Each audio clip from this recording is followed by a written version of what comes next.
Hi, everyone, and welcome to The Caption Life, a show about how comics and pop culture impact life and society and vice versa. I am Sean, and before we get started with this episode, please hit that subscribe button on whatever podcast platform you're listening to us on, and follow us on social media under the username @CaptionLife. You can also find out more information and past episodes at thecaptionlife.com.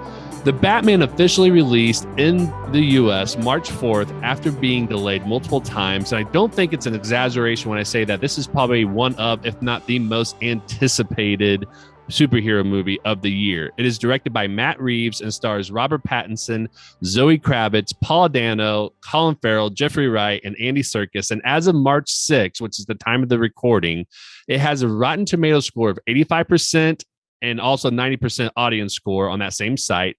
A 8.6 out of 10 score on IMDb out of over 119,000 user ratings, a Metascore of 73, a Cinema score of A-, and has grossed over $120 million at the international box office and $128.5 million at the domestic box office for a total of $248.5 million, which is now ranked 49th highest of all time for opening weekend for a movie. Now, I had a chance to watch the movie on March 1st at the IMAX for the Fans First event, and Kevin was not able to join us for this recording, so we wanted to bring another guest on the show who has seen it to help us review the episode. And if you listen to our latest episode, number 55, Batman Films, then you know who this person is. But if you haven't, let me introduce you to our guest for this episode, Michael Rothman. Michael has spent almost a decade in the entertainment space for ABC News and Good Morning America, writing about Marvel and DC, including superhero shows, books, and movies. While at ABC, Michael hosted the digital show Inside Marvel, a look into the inner workings and major developments in the superhero genre. He has also collaborated with Lucasfilm and Disney on several other projects, and most recently, he has taken to platforms like TikTok under the name Superhero Talk to continue to dive further into the world that he loves and to connect and collaborate with like-minded fans. He also enjoys long walks on the beach, a good cigar, a solid Punisher storyline, and snuggling with his dog, Leia Bagel. Michael, welcome back to the show. This is a clap for you because now two people have done that intro back to back. And it's a mouthful. It's a lot. It's hyperbolic, but it's appreciated. And yeah, I don't know how Well, it's very impressive. And honestly, you and I have connected over TikTok, and I really enjoy all your stuff. And so reading this bio about your background and everything, for me, it makes a lot of sense because you have a lot of great knowledge about the fandoms and about the properties and everything. You have a lot of great insights. And so I think this is just a very well-deserving bio from knowing all of your content on TikTok and everything with your background, all that I think is very well-deserved. So, well, you're lying through your teeth, but it's still appreciated. So I appreciate that. So.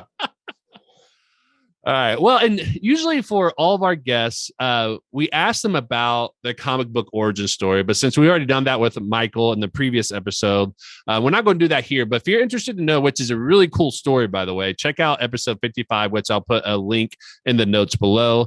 And a quick shout out to a friend of the podcast, Jude from the MCU Need to Know podcast, who listened to our last episode, number 55, and asked, how come we didn't do a game with the guests? So if you're new to our show, usually we do a game with our guest that comes onto the show. But Kevin and I really do that for interviews and didn't really think about doing a game with Michael since he was a non-interview guest. But by the time we thought about it, we didn't really have time to come up with a game. Plus, the recording was really long. I think it was like almost 2 hours. Is that right, Michael? Yeah, it's probably my fault. I tend to talk in like tangents and yeah. Well, I mean, all of us had so much to say about Batman films. So I think it was just a combination of when you have, 3 passionate fans inside the space, it's going to be a long episode. And I'm sure we're going to have a lot to say about this film too. So yeah, I wouldn't be surprised if this was also, just 2 hours by itself, even though we don't have Kevin on the episode today. I would not be surprised if this is another long one. Before we get started, I have a quick question for you though, because you went to the same fan event I went to. Did you get a popcorn bowl? I did not. I was extremely happy. Actually, my wife got this, and I didn't even know they were doing it, but they were selling these, and it was only to people that went to the fan event. But apparently, like your popcorn goes in here. It's a whatever. It's a really cool idea. I just didn't really felt like I didn't really feel the need to spend $27 for it. Well, I was going to say, you didn't want to spend $100 on a plastic popcorn bowl that's shaped like Batman's cowl. And then you're eating like out of his head, basically. So, but what was cool about the Fanverse event was everybody got a free comic book that was, I haven't had a chance to read it yet, but I looked at the first couple of pages. Looks like they took out pages from some of the comics that inspired the film. So that was a really cool touch. I really liked that they did with that there. And then what I really loved was when you went to the movie, there was no like previews or trailers or anything. It just went straight into the movie. And I absolutely loved that. I thought that was great. Well, for me, the tough thing was, so I'd gone to a screening the week before. So I saw it a week before, went to a screening. And for those who don't know, listening, when you go to a screening, you probably know this. When you go to like a screening for like media and whatever, usually they cut out if there's any post-credit scenes. This is a new thing the past 15 years. Sometimes they don't show that because they don't want that getting leaked. So a lot of the Marvel films and whatever. So for everyone that stayed at the screening, and I don't know if it means a spoiler or not. It's not really a spoiler or not. I basically, long story short, I waited through the movie twice because the second time I was like, all right, maybe there's going to be a post-credit scene. And then again, of course, I got the same ending that I got the first time. And I was like, oh God. So yeah. Right. Yeah. And we'll talk about that later on this episode. So before we begin, we do want to give you a friendly reminder that we will be talking about the film The Batman and what's in the movie. So if you have not seen it yet, now is your chance to pause this episode, save it, or add it to your playlist somewhere.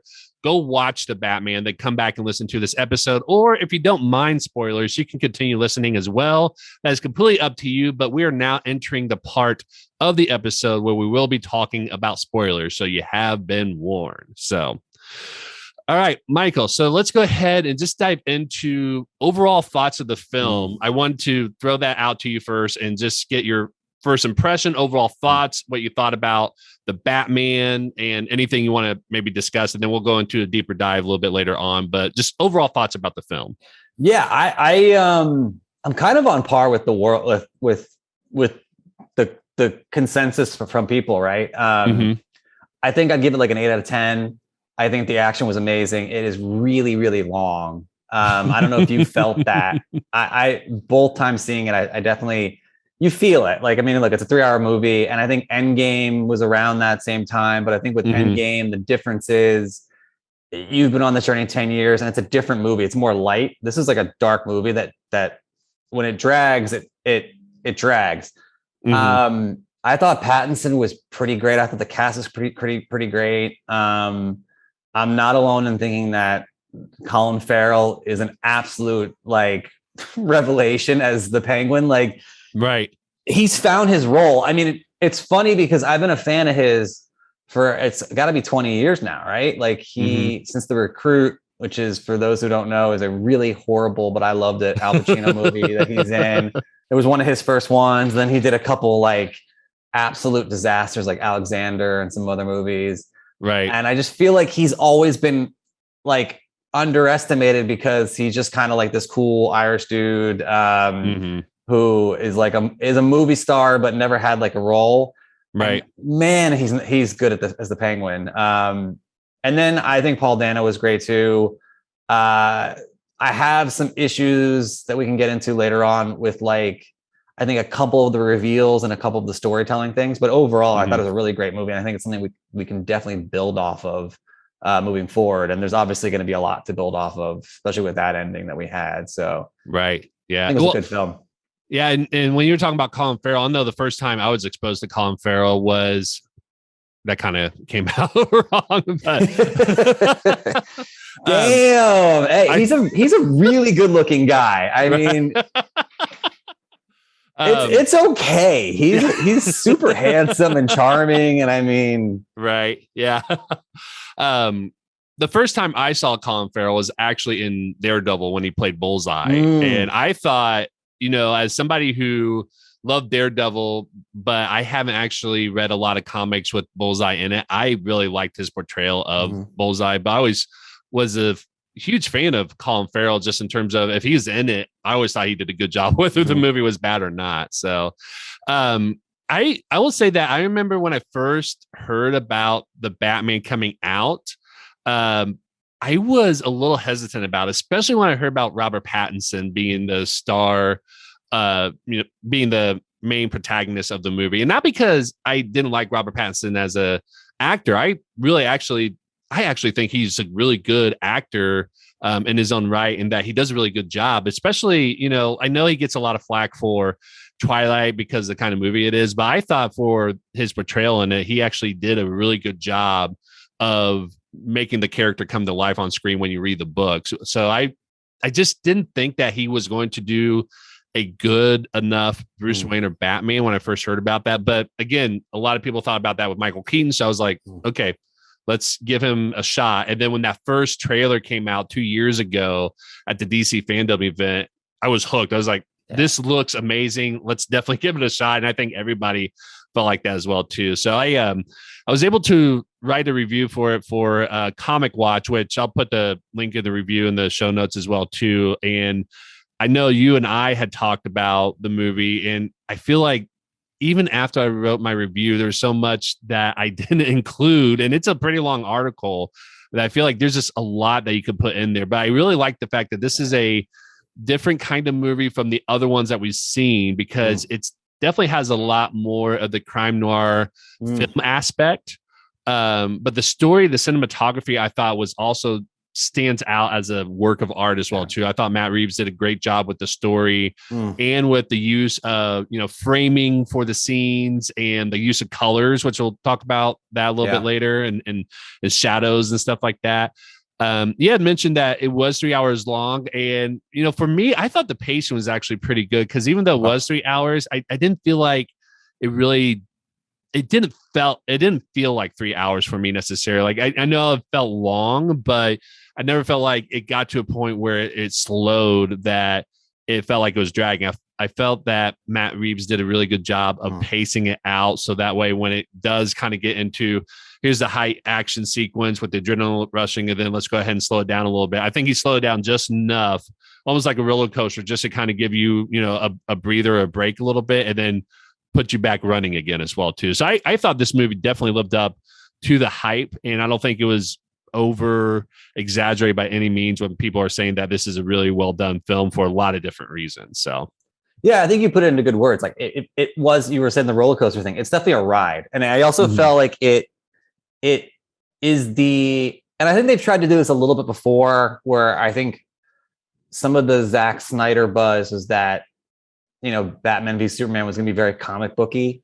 And I don't know what happened when the Warner Brothers got their, execs got their hooks in it. But this felt like a really, probably the best comic booky film we've ever seen. I think, for superhero films, right? Because I don't think AMCU since day one has felt comic booky. It's felt more like sitcom-y, with a lot of like emotional things plugged in. It's just amazingly well done. I think the Dark Knight trilogy is more realistic than comic booky. And then the other movies, obviously maybe Tim Burton's Batman is kind of comic booky, but this one feels like, and I'm trying to think of the film series I'm trying to think of that has, you'll probably know, it's like in black and white with Bruce Willis. Sin City. It felt like Sin City, and it felt like a really good Batman version of Sin City. So I loved it. I also loved some of the things that I was saying today,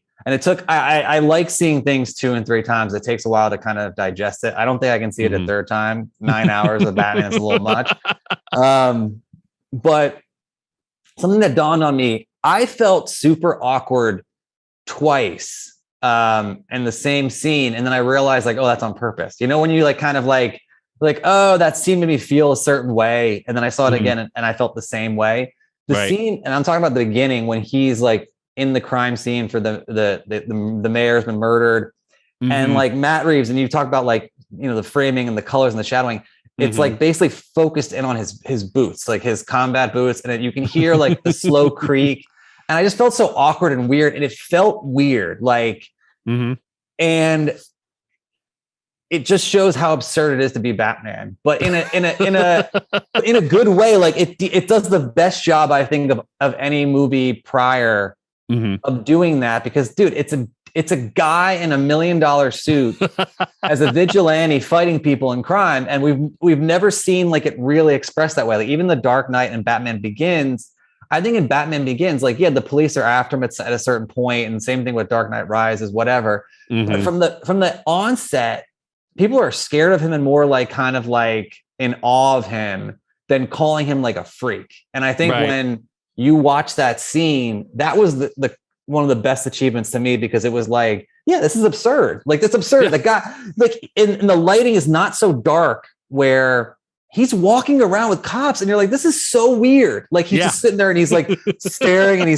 he's discovering stuff. And it is it's a very detective version of Batman. He is brilliant. Like as far as like the stuff he deciphers and working with Alfred, but that scene really just stuck with me, where I was like, yeah, think about it. It's so weird. It is so weird. There's a guy in like a suit as a bat. Right. And it's the first time I've ever felt that. So yeah, coming away from that, I was like, what a great job of making you feel like I felt awkward for Batman. Like, you feel awkward. Like, dude, who is this weirdo? Like what, I don't care if he's been fighting crime for a year. It's still weird. It's awesome, but it's still really, really weird. And if I went and did it tomorrow and started doing that, I think my wife would probably try to commit me, right? Like, so that was something unique and different that I haven't seen in other Batman films before. Yeah. Yeah. And I think, that goes back to along the lines of how comparing this to Batman Begins, in the sense that this is at the very beginning of Batman's career, is that in Batman Begins, we saw how he got started, but it just kind of, launched you into Batman, being a perfect crime fighter. And I think in this movie, what Matt Reeves did a great job, and all the cast and crew did a great job of, is capturing that he is still developing that presence and that role, and even his tactics and figuring stuff out. Because, and we'll talk about this a little bit more when we get to it, but this is a really good film to kind of show the good and the bad in those developing themes of this. So with this being year 2, which I thought was really interesting, that he had Batman do a journal of his thoughts of what's going on, and he put it in like a project year 2 kind of folder.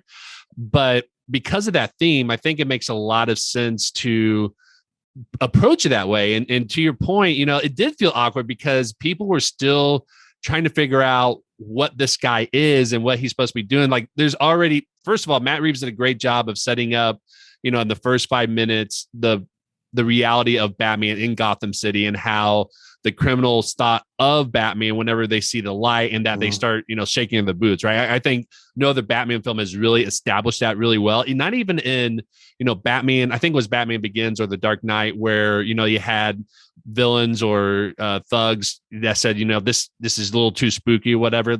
You actually felt the fear of the criminals in this film.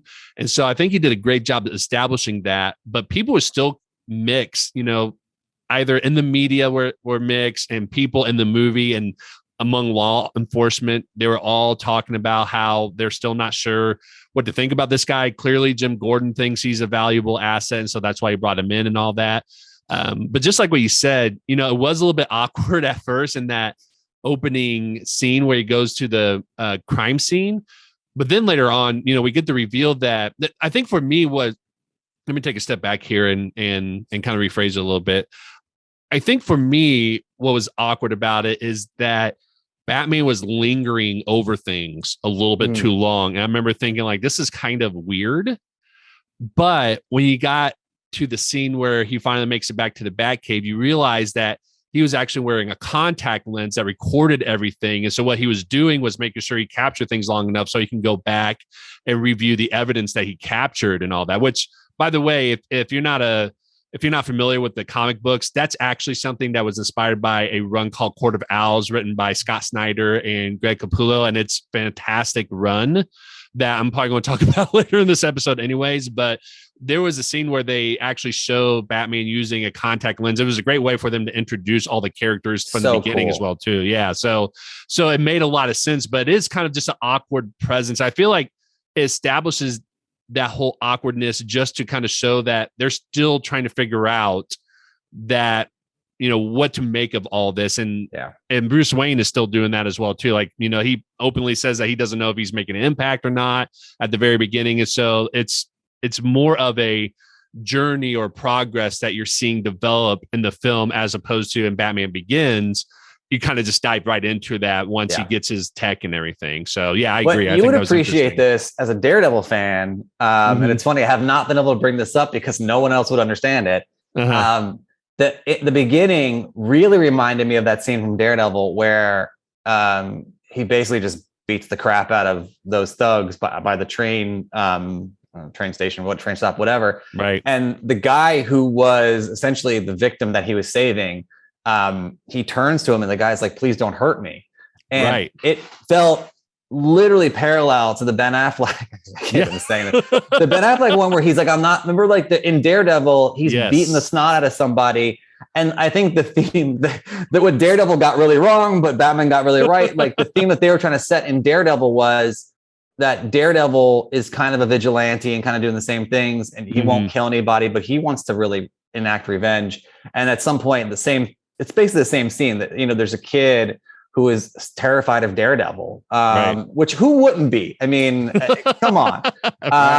But he's terrible. He lives in like a dark apartment, in Hell's Kitchen, and he's like, please don't hurt me. And and Ben Affleck's like, I'm not the bad guy, kid. And so that's kind of like the feeling I got when I saw that scene. I was like, oh, okay, I get it. And that's essentially like, like people don't know what to think. Like it's a guy in like a full on tag, and it's great. He's beating the crap out of like gang members, but he could be like something else, or he could just be having fun beating up people. Who knows? I would be terrified. I'm sitting there. And so also, did you catch the other thing that I noticed, and I don't know if this is a nod, and I got to look up, make sure, but I think that's Tim Drake, who at the beginning was supposed to be initiated, but he played Tim Drake in Titans, which is as a version of Robin. And so I was like, I saw him, and he's basically got like, he's not initiated to the gang yet. He's got like half the paint.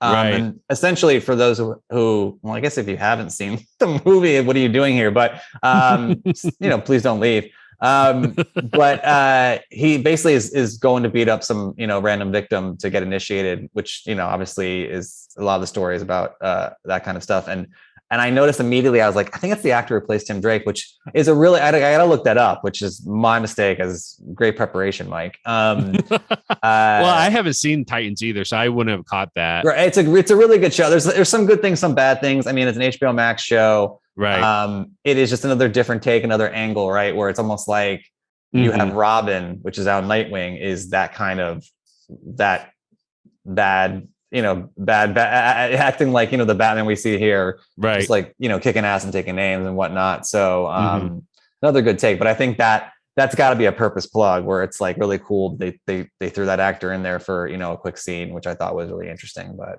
yeah.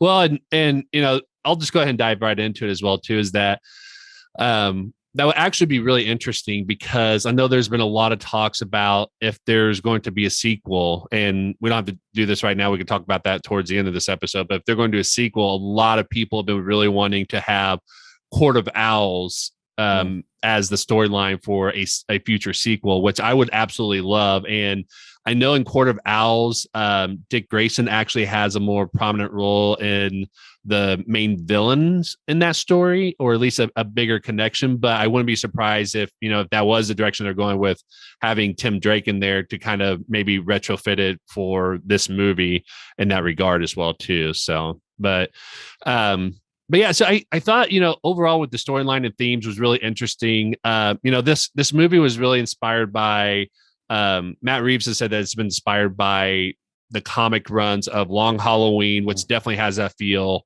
Hush and Ego, which are actually two I've not read yet. I have it in my stack of large non-read, a large stack of comics I haven't read yet. So I haven't read those, and so I can't make those comparisons yet. But I know those were the main comics that he got the inspiration from. But I gotta say, as much as I love the story and how I thought they did a great job with a lot of different themes, and I know we're going to circle back to the theme of vengeance a little bit that you touched on. There were some continuity issues that I did have problem with, and I know you and I have talked about this as well too. Is that there's that scene where after Batman punches Jim Gordon and knocked out a couple of police officers and escaped, Jim Gordon said that he put out an APB for Batman.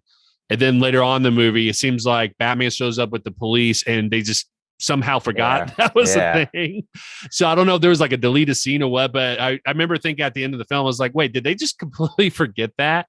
The other issue I had with the story is that, I'm sorry, Batman should have been killed off like 4 times in this movie. Yeah. The explosion that happened with, I forget the name of the person, but the explosion that happened. The DA. The DA. Yeah, who was, I've seen him, like, I know he was in Blade, and he's a really prominent actor. He's Maggie Gyllenhaal's husband. That's right. 1 degree away from an almost Batman right there. But Peter I always get Peter's, because they're so close. I think it's Peter Sarsgaard, right? I gotta look it up. Yeah, I know. Yeah, we gotta look that up. Yeah, but he's really great. He always does kind of it's Peter Sarsgaard. He always does a really great job, whatever he ends in. And he always adds like an air of creepiness to all his roles, almost like a slimy. So like his role was really, he's really good here. And I thought he was they had a really great cast. Like what a cast. Yeah. You're right. There's so many times Batman. There's so many times. Yeah. Like that explosion right there. I mean, I'm sorry. Even if you make the case that he threw his hands up and covered his face, like at least his face should have been scarred up or something. But that next scene where they woke him up, not a scratch on his face at all. Well, that and all the fact that like, okay, like when he was passing out, I'm like, if he passes out, this is it. Like, first of all, you're telling me 50 cops just stand. First of all, how long were they just standing over? Again, we need a reality check here.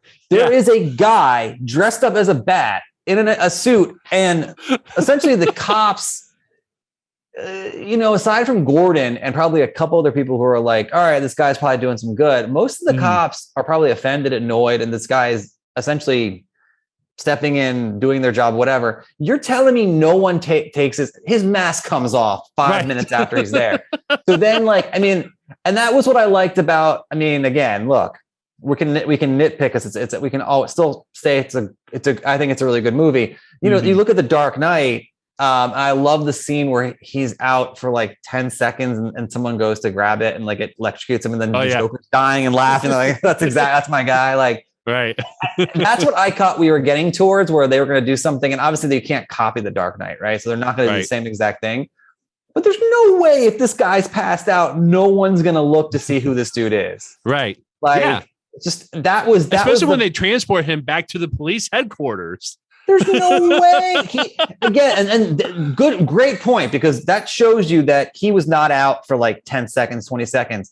There's probably a good 5, 10, 15 minutes he's out for. There's absolutely 0% chance, 0.000% chance a cop doesn't come up and just rip his mask off. And then later on, you see how easy it comes off. First of all, and then to your point where you said, how did he not die? I thought like his mask, because if you look at it, it's a very like interesting, weird mask. But did you notice when he takes it off, it looks like it almost came out with like rubber later on in the film when he pulls it off. And I was like, wait, that doesn't make sense. I thought it was like metal under here or something. Right. So that explosion thing was a little unrealistic, where his like face wasn't completely blown to bits. Right. And the other scene where, that really cool scene where he jumps off from the top of the headquarters and deploys the wingsuit, basically, right, and flies through the town. And then I think he either hit headfirst into the bridge or to a truck, like at a very high level speed. I will give a pass on that, because again, he should have died. But what I loved about them incorporating that scene is, yes, people laughed. I laughed at it. but it's another nod to the fact that he is still trying to figure out how to do this whole thing, right? So it's not like the Batman Begins where Christian Bale figures out how to do all this stuff after, one attempt or all that. Robert Pattinson's Batman is still trying to figure out how to do this. So I like the fact that they included that in there, even though he should have died. I'll give a pass to that. But yeah, there was just so many times where I'm just like, I like the flying squirrel suit a lot. I also I agree with your point too, because I think, and this is a lot more subtle, but I think of Captain America: First Avenger, where he comes out and he's like, the Jack Chris Evans or whatever. Right. And I loved where in that scene where he's chasing down the Nazi, or Hydra, sorry, the Hydra agent, he's like slipping and falling over his new body. Like he doesn't know, like he's running, he's running faster than like any human being can. And he's like tripping over his own feet. He's falling because obviously and I'm glad they put those little subtle things in there because he's not used to that. Yeah, not used to that. Yeah. So same thing with Batman. I think I also loved that scene where he looks over and he's terrified. Yes. So he gets to the top, he looks over, he's like, ooh. And so again, he hasn't fully embraced, the fear and whatever, which again, I always think about when I see Batman too, but see a Spider-Man movie. And I liked how No Way Home did it with MJ, where she's, he's swinging with her at the beginning of the movie. And you're just like, oh my God, that's how I would be. I mean, I would look over and be like, oh man, come on. You knew this was going to happen at some point. But it doesn't make it any easier. And so that I like too, where he's not like this fearless, person. He's terrified. And then he's like, all right, well, let's just do this. So yeah, to your point, I love those subtle things where he's just messing up left and right. And you're just like, all right, what's going on? But yeah. I think, and that's what I love about this movie is that it highlights the realism of him figuring out and that it goes with the year 2 theme. I think him being able to explore that was a really great way to tell a different kind of Batman story that is him figuring out, but also a very detective-based story as well, too. So we saw that in this movie where he's still making mistakes with the different clues that Riddle is leaving because he's still figuring out what all these riddles are supposed to, how they work, basically, which, again, when we look at the Riddler in Batman Forever, Val Kilmer kind of figured it out towards the end to say there, each clue has a number in there. And so we need to figure that out. Oh, maybe they represent letters and all that. Whereas in this one, it's kind of a progression of him figuring out that the riddles have a riddle. Excuse me. That's a tongue twister, but the riddle has a riddle inside itself that Batman doesn't really learn about until later. And then even then it's not the same kind of riddle for each one as well too. And so that's what I really like about this one is that it's definitely more detective based than what we've seen in anything else, which makes it a film crime noir style that I think a lot of people are really enjoying. So. I saw someone's review on it and I thought it was a really great take. I think it was on TikTok, but they were talking about it and they were saying the good thing about it. And I fully agree. And I think the thing that I always look, Batman is a beloved character, right? Same thing with Spider-Man, same thing with, and I still get today, there's still people that love the Andrew Garfield films for Spider-Man, which again, I'm middle of the road there. I think he's a good Spider-Man. I think the writing wasn't great on those, but the point I'm trying to make is there's such an attachment to these characters because they're so beloved, right? They're not like the fringe characters. So they are the crown jewels of these, empires. And I think people get, this is where we get a lot of toxicity that comes from where people are like, it's the best. I've already seen the comments on videos being like, it is the best Batman ever. And all right, look, I think that's fine. Everyone should feel and take it the way they want to take it. I think this movie in particular, Dark Knight's still the top for me, but I do like this film.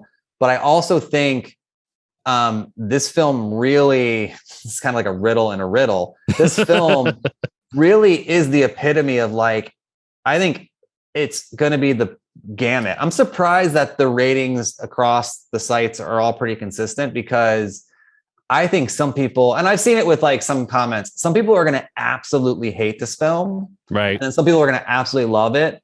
And then some in between. And I think it's going to be a lot more of a progression. Some people, it's going to be this is not for me. Right. And I think that's great. Same thing as Joker. I know a lot of people that hate that movie, and that's an Oscar-winning movie. Mhm. You know, so it's not like the consensus of like, all right, you see Black Panther and you're just like, wow. You see The Dark Knight and you're like, wow. Like these movies that are done so well, but they're also just appealing to everyone almost. So you're like, oh, I can just appreciate that. Right. I think The Batman, along with Joker and some other films, is like, some people are going to hate this movie, and that's fine. That's great. As long as it's constructive, because I think, you know, people yelling at each other and stuff, that's another topic, another day. Right. But people are so passionate about this, and I've seen, I think, more inconsistency with people's reactions, and I think that's a really good take, and that's also what makes it so different. Is that someone can love it. Like you look at the Suicide Squad, but you look at Suicide Squad. I'm gonna fight you if you love that movie. I'm gonna respect you. Don't take that seriously, internet. I'm gonna respect you, but you're wrong. That is a horrible movie.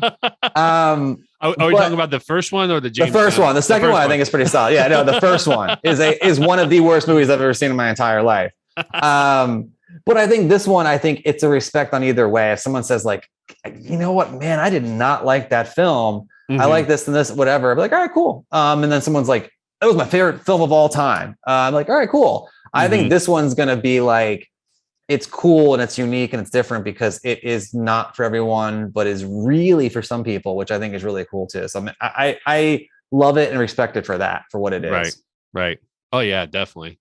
Well, and I think that's going to be true of any movie, of any superhero genre, with the exception of what you said, The Dark Knight, although we can definitely find people who do not like those movies, but we all kind of bring our own expectations of the characters that we love when we go see it on the big screen, you know? And so I think that's always going to be true of any movie. But going back to the topic about themes in the movie. So we talked about the detective storyline and, you know, the great things that they've done with that. I know one of the things that we also talked about is the theme of vengeance and how we kind of see the duality that is exposed between the character of Batman and Riddler. And I know you've had some really interesting thoughts about that. So I want to kind of hand that over to you and say, you know, do you want to talk a little bit about that theme here and what you thought was really interesting with this film? I always say, so the vengeance part is my favorite part of the movie by far. Like I always say, if there's a part in a movie, and maybe I'm just dense and dumb, that takes you 2 or 3 or 4 viewings to notice, and it takes you a second to really get it, that's an amazing movie. Right. And people might say that's really counterproductive, that you can't just watch it and get it. I think it just, maybe people are just smarter than I am, and I'm fine with that.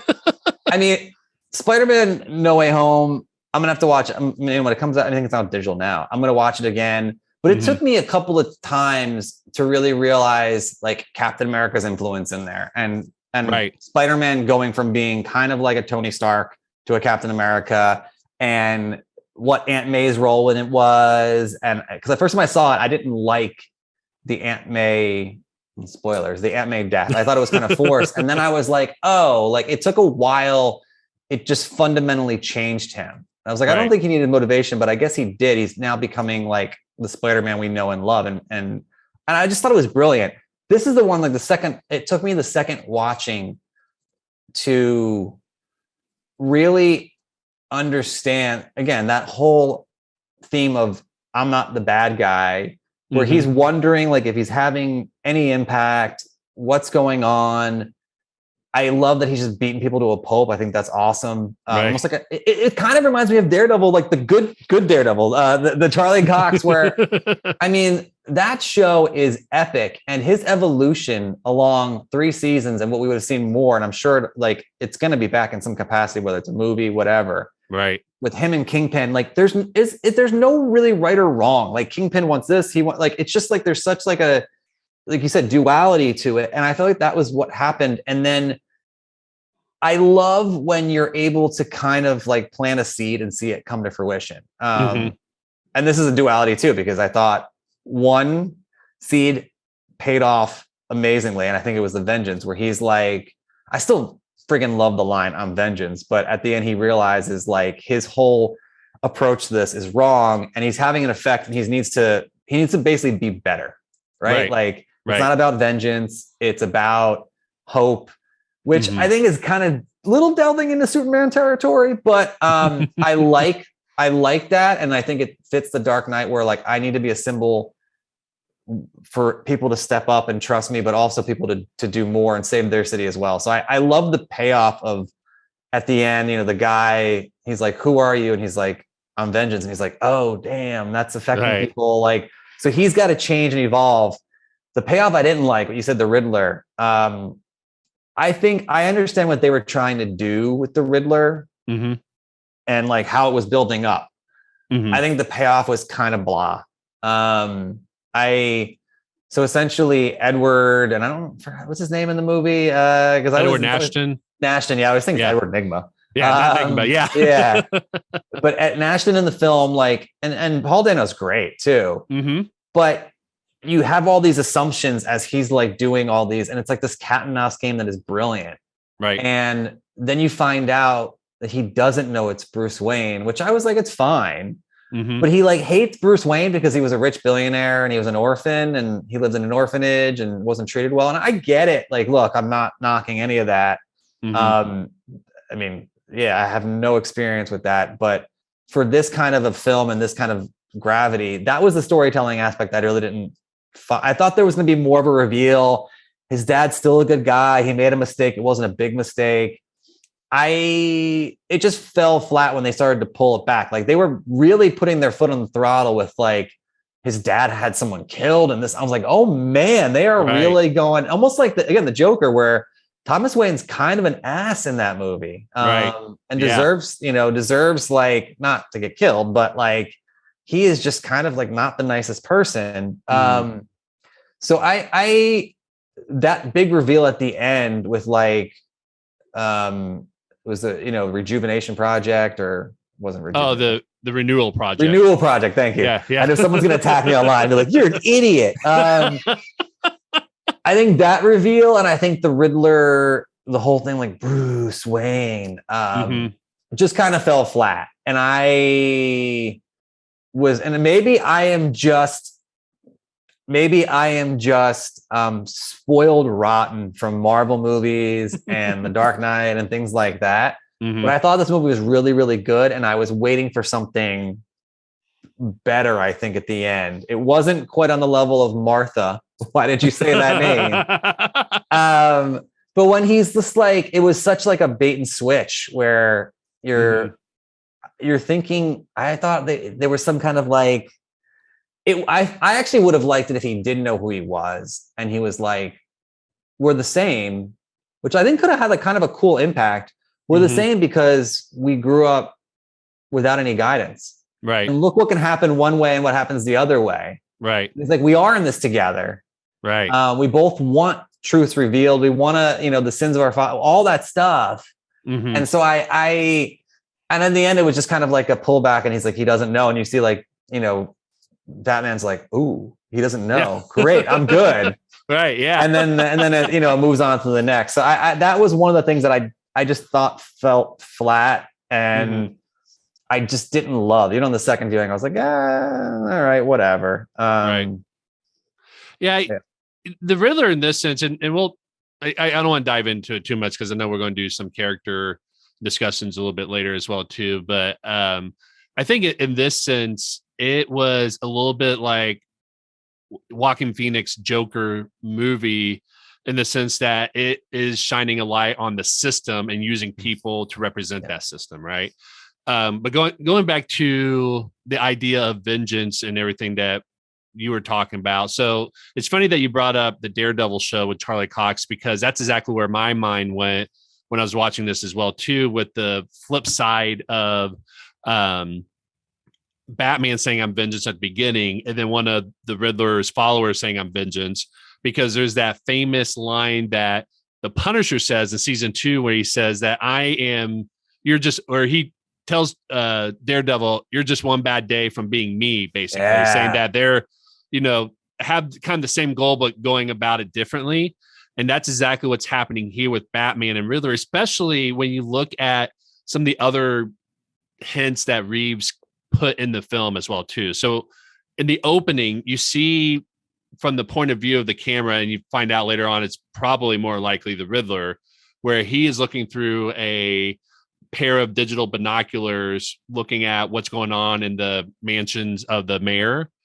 And you kind of hear, the heavy breathing and looking through and stuff like that. And then later on, you see Batman do the same thing when he's checking the apartment of Selena Kyle and her roommate and doing the same thing. And so there's a lot of parallels between the two characters that you're showing that, basically the decisions that they make pretty much changes the outcome of where they go for the most part, right? Like they have that's why I wanted him to know, because I wanted him to be like, look, like, I mean, and Riddler's a genius. I mean, that's obviously right. Like that's his superpower. It's not, Ben Affleck, I'm rich. It's basically, I'm like the smartest person in the room almost all the time. And that was what I wanted him to be like. One, not only do I know who you are, that I know that you could be me in like, you twist the dial just a little bit. Right. And that's what I wanted. That's where I really wanted that at the end. And I was like, oh, come on. Like, so yeah. Yeah. Oh yeah. Well, and who knows? We definitely could maybe get that in the future with the future movie, since he's still in Arkham and still in play in a sense. So, well, that you mentioned earlier with Hush. So that is a small part of Hush where he goes, comics, right? He goes in the Lazarus pit. He's got like brain cancer, and he realizes like all the world makes sense as he's rejuvenated in the Lazarus pit, which is Ra's al Ghul's like ultimate forever living healing for the audience who doesn't know that. And he realizes Batman's Bruce Wayne. I don't know if it heightens it probably heightens your intellect as well, and like everything just clicks. Almost like the Riddler from I didn't connect that with Jim Carrey, where he's like gets all the things and he's like, who's got bats on the brain? So it's kind of like that similar. And so I don't know, the timing of this is so weird. And as of now, I don't know what the percentage is at, but that for the post-credit scene or post-credit riddle or whatever, the rodalada.com, which we'll get into later, or if we want to, one of the things in there, and it's gone now because it keeps evolving, which is the weirdest thing too. Like, yesterday it was this video that had a little Hush Easter egg in there. Where they wrote Hush against over Thomas Wayne. Yeah. So maybe that is a teaser, if that is meant to be like a thing of things to come. And then with the solved riddle, which for those who know Solve the Cipher, she sat there with pen and paper yesterday. What an idiot. There's like a key online. I'm like sitting there doing it. What a moron. I'm calling myself a moron, by the way. And it says in there, something's coming. So I wonder if there is some kind of a storyline that will involve not only Hush, but him realizing it. And so maybe that is coming down the road. Right. Yeah. Oh, yeah. Well, moving on to talking about the art of the film before we dive into the characters themselves and everything like that. I wanted to give a couple things I really liked about this film from a cinematography point of view.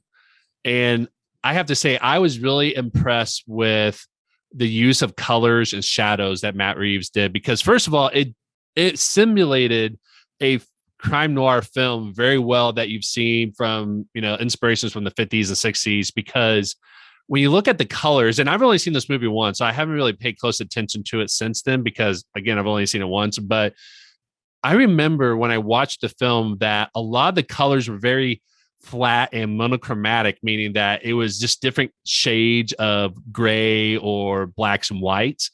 And even Riddler's costume, which typically is green, is that shade of green that is very monochromatic as well too.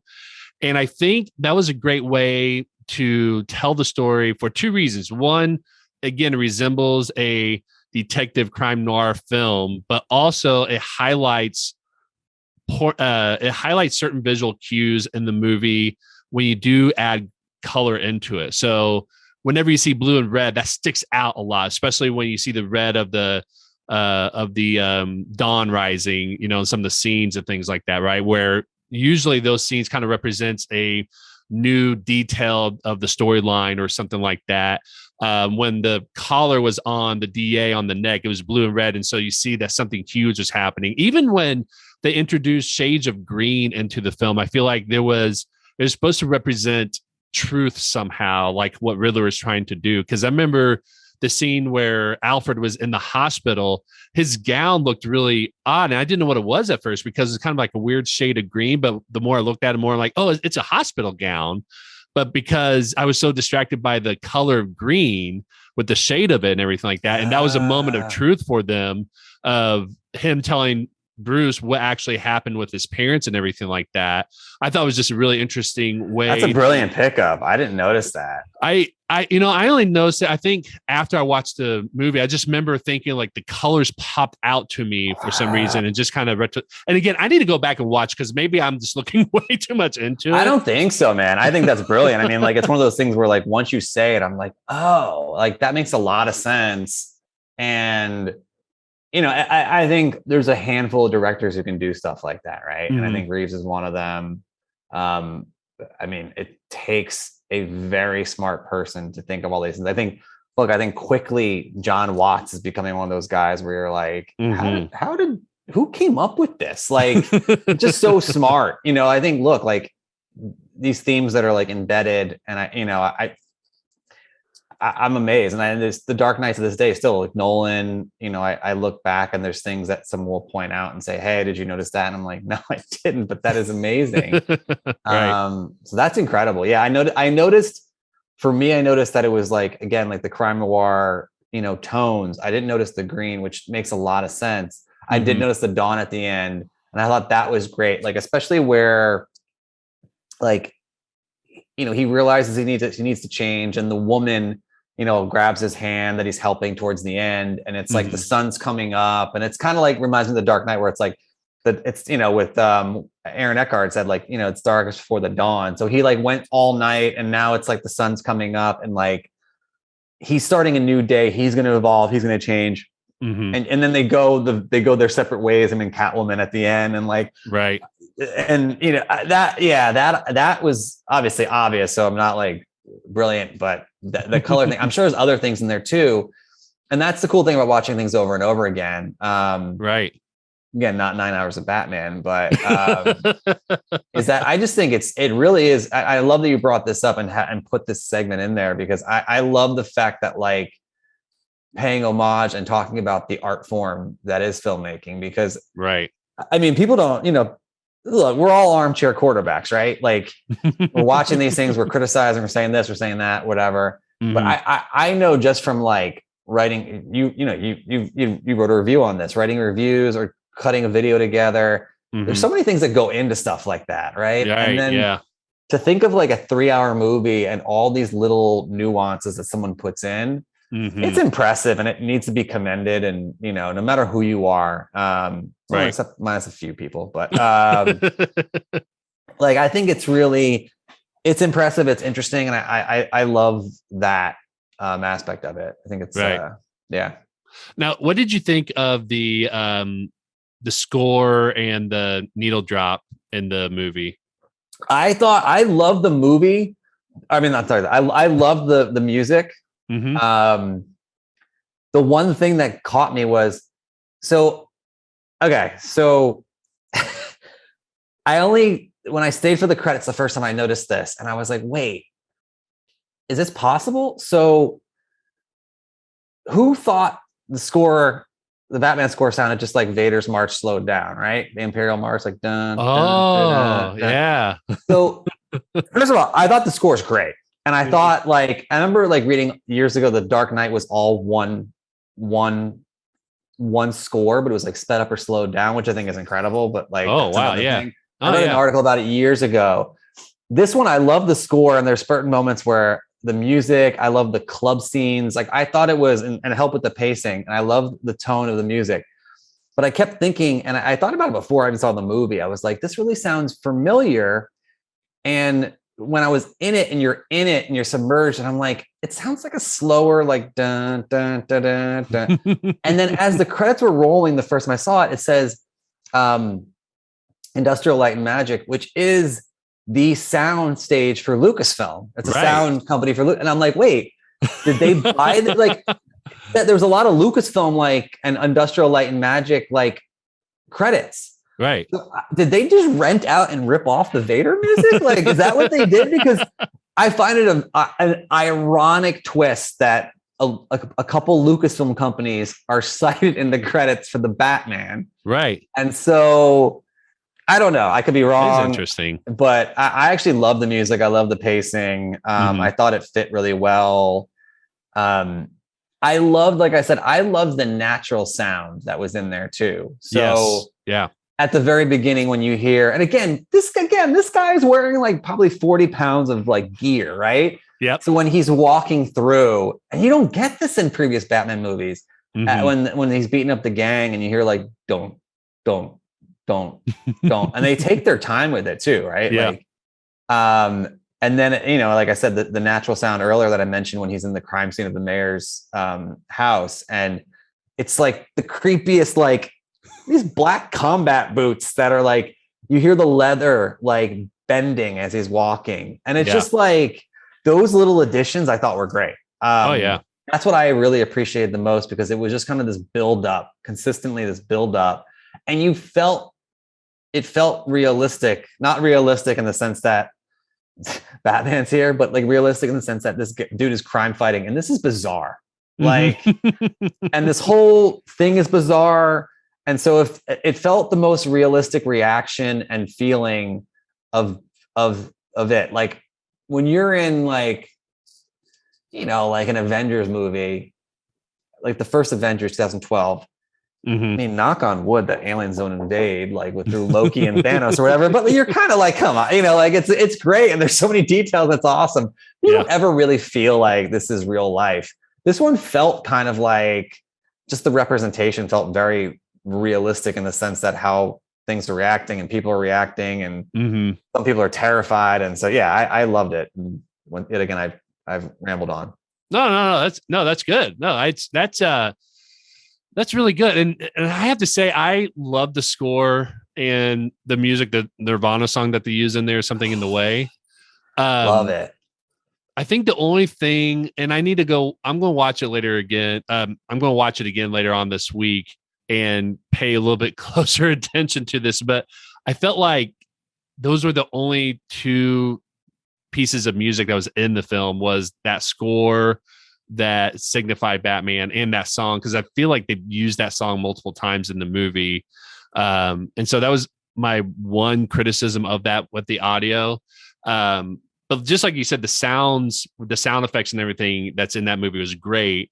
I also didn't mention this before as well too, but the way that Matt Reeves used compositions and shadows in the movie, where Batman actually walked out of the shadow, it was really great, because as the audience member, you were experiencing that intensity, waiting for Batman to come out. And when he does, it's not a sudden reveal. It's just you see a shadowy figure coming out and finally comes into the light. And there was another scene where you don't see him at all, and then all of a sudden he steps out to talk to Jim Gordon, and you had no idea he was there. So I love how Matt Reeves, used composition into that effect.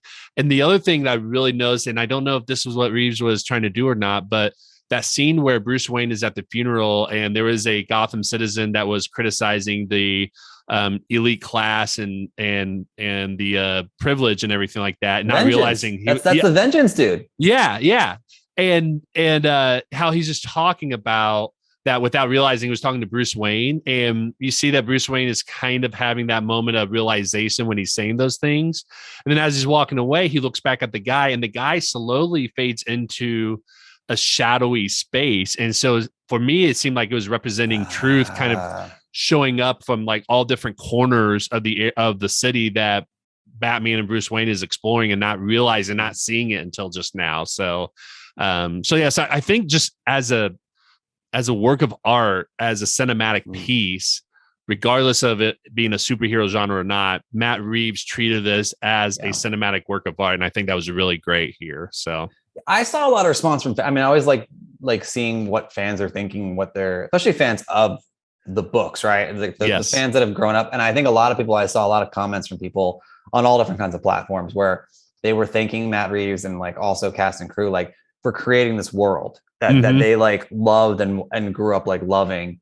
And I think that's a testament too, right? Like no matter what you think about the storyline or about this or about, whatever, again, taking it back to appreciating the art that people put in and the work people put in. And I think it's just, it's incredible. Like all these little things are just incredible. And I really did love the Nirvana song when that was from one of the trailers. I think they had put it in there. Yes, they did earlier. And I'm a huge fan of that song. Just the tone of it.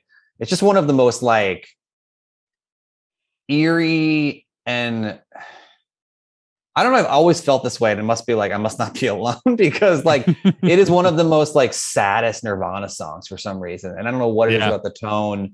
And I was watching, get on a tangent, a documentary about Nevermind, and the engineer that was with Nirvana creating that. That's one of his favorites. He was like, that one was just recorded on like same thing with Smells Like Teen Spirit. It was recorded like on a whim and became a hit. But they talked about that one and like so many songs that were just like his like curse. And like, and I think that's a cool thing too that you bring up. And now that I'm saying it, and you're talking about the parallels and the representations, there's a little bit of Kurt Cobain in Bruce Wayne and Robert Pattinson's portrayal. Like these people that are extraordinary people who are cursed with whether it's mental burden or physical burden or, and so now, I mean, now I feel like that's why the song's in there, right? Like is to kind of be like, this guy is, I mean, he's a billionaire, but obviously he's just like mentally like, now I wouldn't say it's not out to lunch, but he's just driven on something that is not going to end well. Right. Like this whole crusade that he's on is not going to end in a positive way. There's just no way it can. He's not Superman. So it's sad. And I think that's weird. It's like a weird parallel that like, I'm just like realizing now as we're thinking about it. And so that's another brilliant add-in like from him to put something like that in there. That's like, so I don't know. It's just, well, it definitely has that grunge kind of feel that Kurt Cobain is always associated with. And that song was in the very first trailer of the Batman. So it's because I remember that ended up being a sound clip on TikTok that became very popular as well too for the past 2 years before the film came out as well too. So but to what you said, I might be thinking too deep into it, but think about what Nirvana did and what Kurt Cobain did for music, like ushered in a new generation, like a change, and like, you know, got away all they basically killed, you know, hair bands and like hair metal bands and, you know, like, and brought in this like angst that like teens were feeling and stuff. I mean, wow. Like that's, I mean, I'm literally like thinking about it now and it's kind of incredible. For what, like, that's what Nirvana is like known for, is like this like brutal truth. And like Kurt Cobain was never like the greatest singer of all time, or, you know, he just had this like raw emotion and passion and drive and connecting with the audience of that generation. And so, wow, like it's just so weird. And it also softens up a little bit, not that much does, the emo Bruce Wayne that we didn't get a lot of, which is fine because he was, I mean, I gotta count it at some point and gotta watch this, and I'm sure someone has done this. But he's Batman for most of the film. He is, Bruce Wayne, it's got to be very minimal, like a few percent. Like if someone like did the minutes or whatever, you know, they do that stuff with like, you know, the minutes on screen for Iron Man, Captain America, whatever. They always like, someone's got to do that and figure it out, because I'm sure he's Bruce Wayne for like 5 minutes of the movie. So I mean, people have mentioned that on social media that there's definitely a lot more prominence of Batman than there is of Bruce Wayne. And you definitely feel that as well too. And when Bruce Wayne is on screen, it's usually those moments of truth for his legacy, basically, and not so much, you know, it almost drives into showing how he is connected to Gotham through the Riddler's plot, basically. Because you see him as Bruce Wayne a little bit at the beginning, and then he's mostly Batman until later on with the funeral and things like that as well too. But I think you're right. I think it's mostly Batman. I know a lot of people have said that they've noticed that as well too, is that it's a lot more Batman than Bruce Wayne. And there's not like a balance between the two at all. So, which fits the storyline too. I mean, it's been said before, and it was said years ago with the Dark Knight trilogy, and said now, and obviously the Riddler says it like to him, like, you know, your mask is like the real person is Batman. The mask is Bruce Wayne. And it's always been said that, like, in some of the books, like they show him and they do a really good job in some of the comic arcs where like he'll be in like, he's at Wayne Enterprises or doing whatever. And he's just daydreaming about being Batman at night. Like he just always getting back to that. Like that's his real life. Essentially. It's not really the other way around. So, you got to see mostly Batman. Oh yeah. Yeah. Well, and that's a good segue to start talking about the characters in this movie as well too for this episode, because that was actually the next topic that I want to touch base on is the character of Batman and Bruce Wayne and how Robert Pattinson does with those characters. And I gotta say, for me personally, just like what we talked about, he plays Batman for most of the film. When he plays Bruce Wayne, it does kind of have that emo grunge feel to it, especially with his hair, because when you look at other portrayals of Bruce Wayne in film, it's usually a clean cut, well presented. And again, if you frame this and contextualize this as this being year 2 of him being Batman, not only is he still trying to figure out how to be Batman, but he's still trying to figure out how to be Bruce Wayne. And so the fact that he's still a recluse, that he doesn't show up except for these major events, and even when he does, he's clearly not welcomed in a way that people expect him to be and things like that. Because at first when I saw images of him being Bruce Wayne, I remember thinking the hair just looked really odd for a Bruce Wayne character. But again, when you contextualize that with him being year 2 of Bruce Wayne and whatever setting basically right now, and that he's still a recluse and he's still trying to figure out what it means to be Bruce Wayne in the context of also being Batman, I think it makes a lot of sense to present him in this way. So I think Robert Pattinson, because he doesn't play Bruce Wayne a whole lot, I think that what's interesting, what's to his benefit, is when we compare him to the other actors that play Batman, he has an edge because this story hasn't been told before, because all the other actors are playing a Batman that's already been established. Even with Christian Bale, when he has Batman Begins, they just dive right into, he knows what he's doing by the end of that movie. And still with this is really seeing that character, both Batman and Bruce Wayne, develop, and he's still developing. Like he still doesn't have everything figured out yet, but he knows the direction he's going by the end of the film, and he's still trying to sort out how to get there too. I liked what you said about the unkempt too. Like, I don't know if you remember, because I don't, I'm actually asking. I think what would have helped it a little bit is I think the dude needs some scruff. Like, I mean, I think because essentially, look, think about this, right? Like he's up all night. So, and they address it early on. Alfred says like, "Oh, you have the accountants coming over and this and that. We got to save Wayne Enterprises." Like, I don't care. Like, he's throwing a shirt on and he's like, I think the hair makes sense to what you said. It makes a lot of sense because he just doesn't have time. He doesn't care. Like he's just kind of like whatever. Like, I think it should have been a little bit. I mean, I guess let's not do the Spider-Man thing where he puts it over his face. Spider-Man 3. It starts doing the dance. Yeah. But I think that was the thing too. Like, what is he shaving? Like, that was I think he might have been scruffy in some parts, but I got to remember. But I think there were some parts where he was really. You only see it when he's close up. Like when it's close up, you see the scruff, but at a medium shot or farther, you don't. It should have been more going in. Like, so you can't really see my scruff. Mine's like 2-day scruff. Your scruff is like easier to see.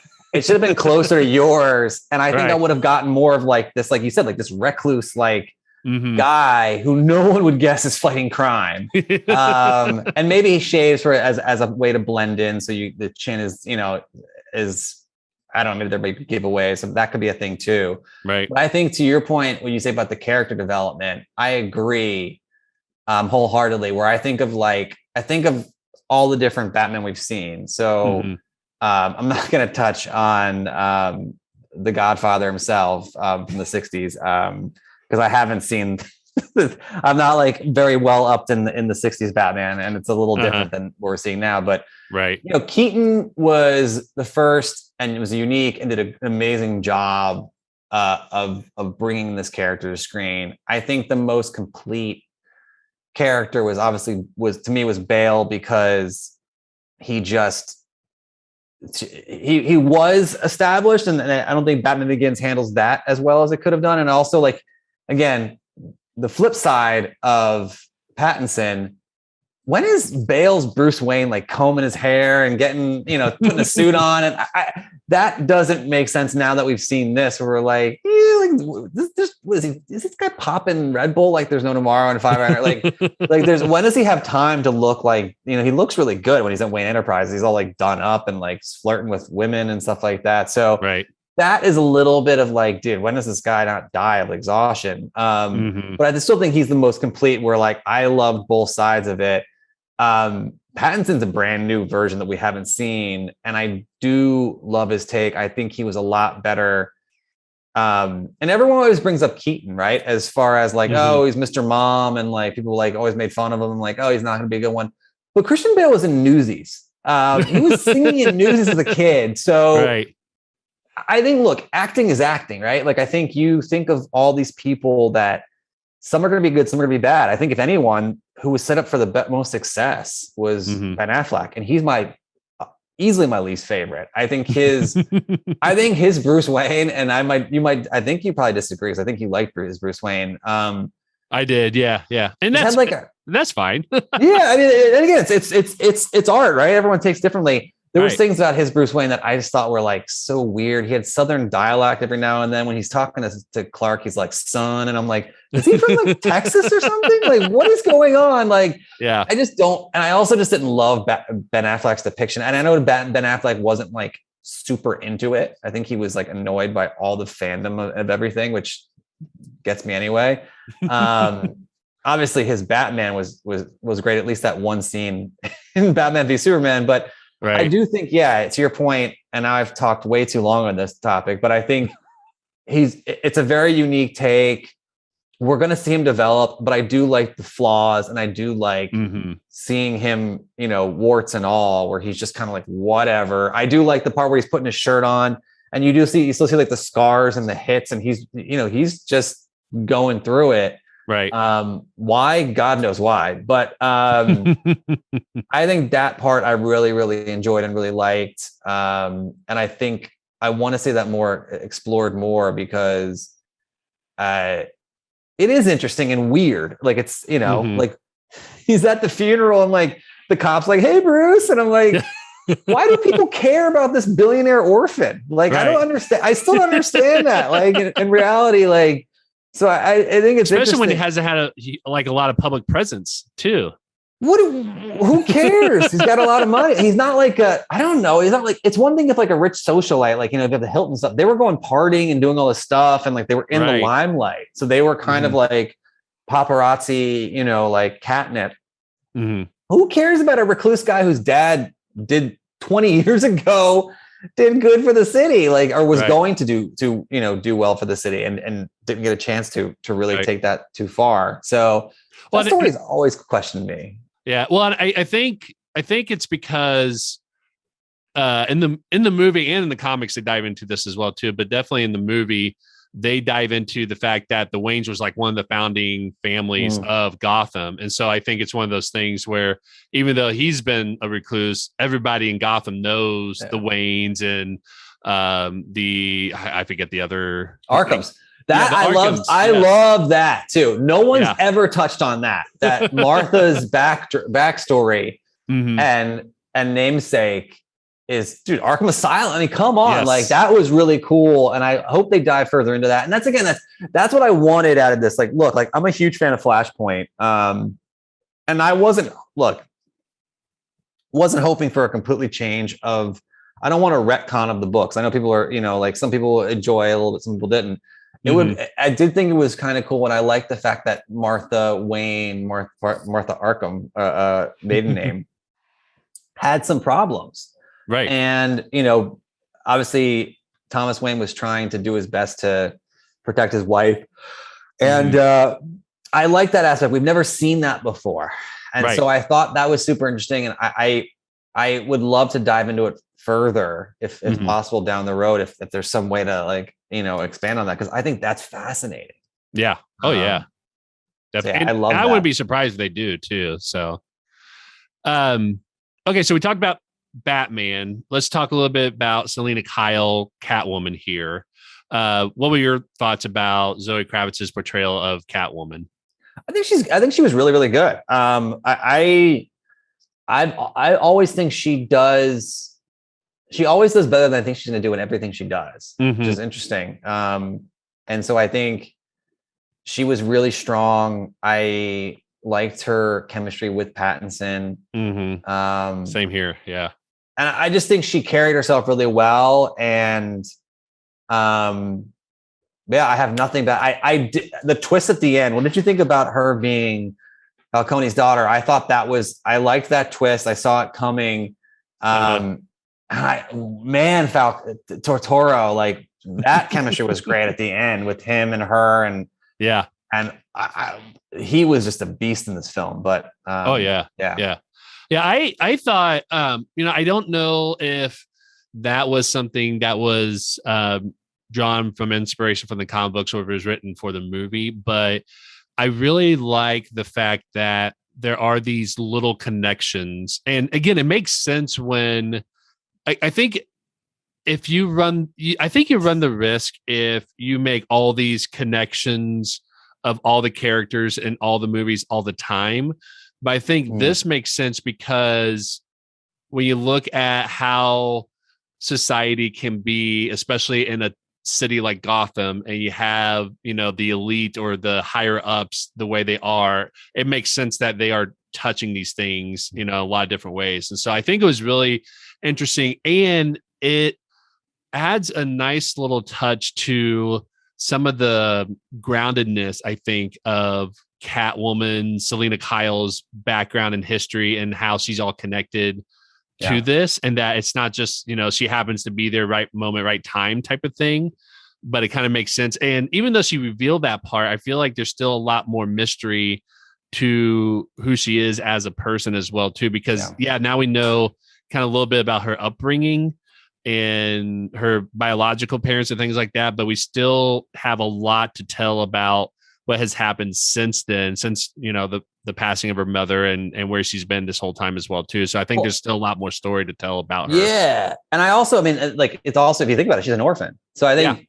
what I liked about it, again, Reeves did, and I think this is one of those things where like it takes a while and actually takes talking about it and thinking about this. So you have Bruce, you have the Riddler, and you have Catwoman. So I like the telling of stories in different ways that are similar. So, and the fact that they're all like interconnected, but at the same time, like they all had different results, right? She obviously had a tougher upbringing, but is somewhere in the middle. And then you got Bruce, who went the other way, and then you got, Edward.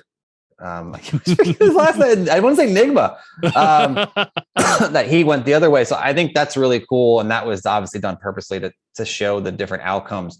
I always think, and this covers the gamut of it, right? I always think that the best villains and the best characters are ones that, much like Batman, one good day and they're a superhero. So, Anakin Skywalker, dude stays in the Jedi Temple and doesn't go out and do what he does. He's a Jedi, or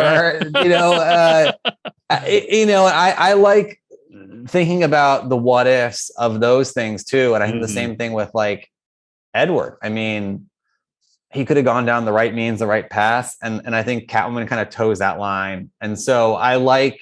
It's weird. They're covering all the color palette shades with these characters, right? All from different backgrounds, and I think that's really interesting.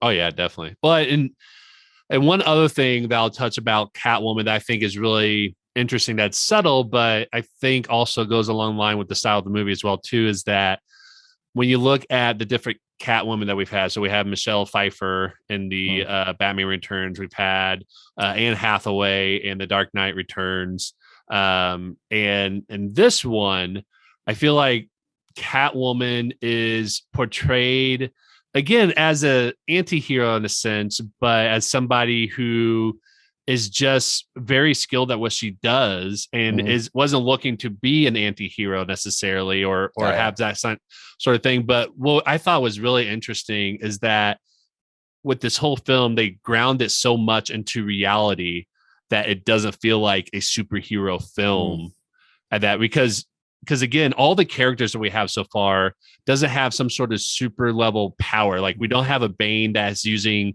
a substance to turn himself into, super strength monster. We don't have a Mr. Freeze yet who's using technology to be able to freeze everything. Everything is grounded in realism. And we see that with the villains, Colin Farrell's Penguin, right? That's his nickname because he resembles a penguin, but he's not literally a penguin like how he was in Batman Returns. Yeah. What I like about Zoe Kravitz's Selena Kyle is that her fingernails is very long. And so it's not something that is kind of like a cheap play. Again, it just makes a lot of sense that which is the style too. So like, right. It's the style these days too. So that is really, and I like her mask is not like the cat ears and stuff like that, or like there's leather, but it's also just like you said, realistic. It's like a cutout of like a ski mask basically. That's exactly right. Yeah. And so I like that. I noticed that like early on when I saw that, and I was like, oh, it's cool. And then again, I think it was the same way with Anne Hathaway, where I don't know about the ears or whatever, but it's kind of like to crack vaults and say, her goggles like resembled ears when she flipped them up, basically. Yeah. Oh yeah. So it's not weird, and it's just it's a kind of like wink and a nod to the character, right, which I like.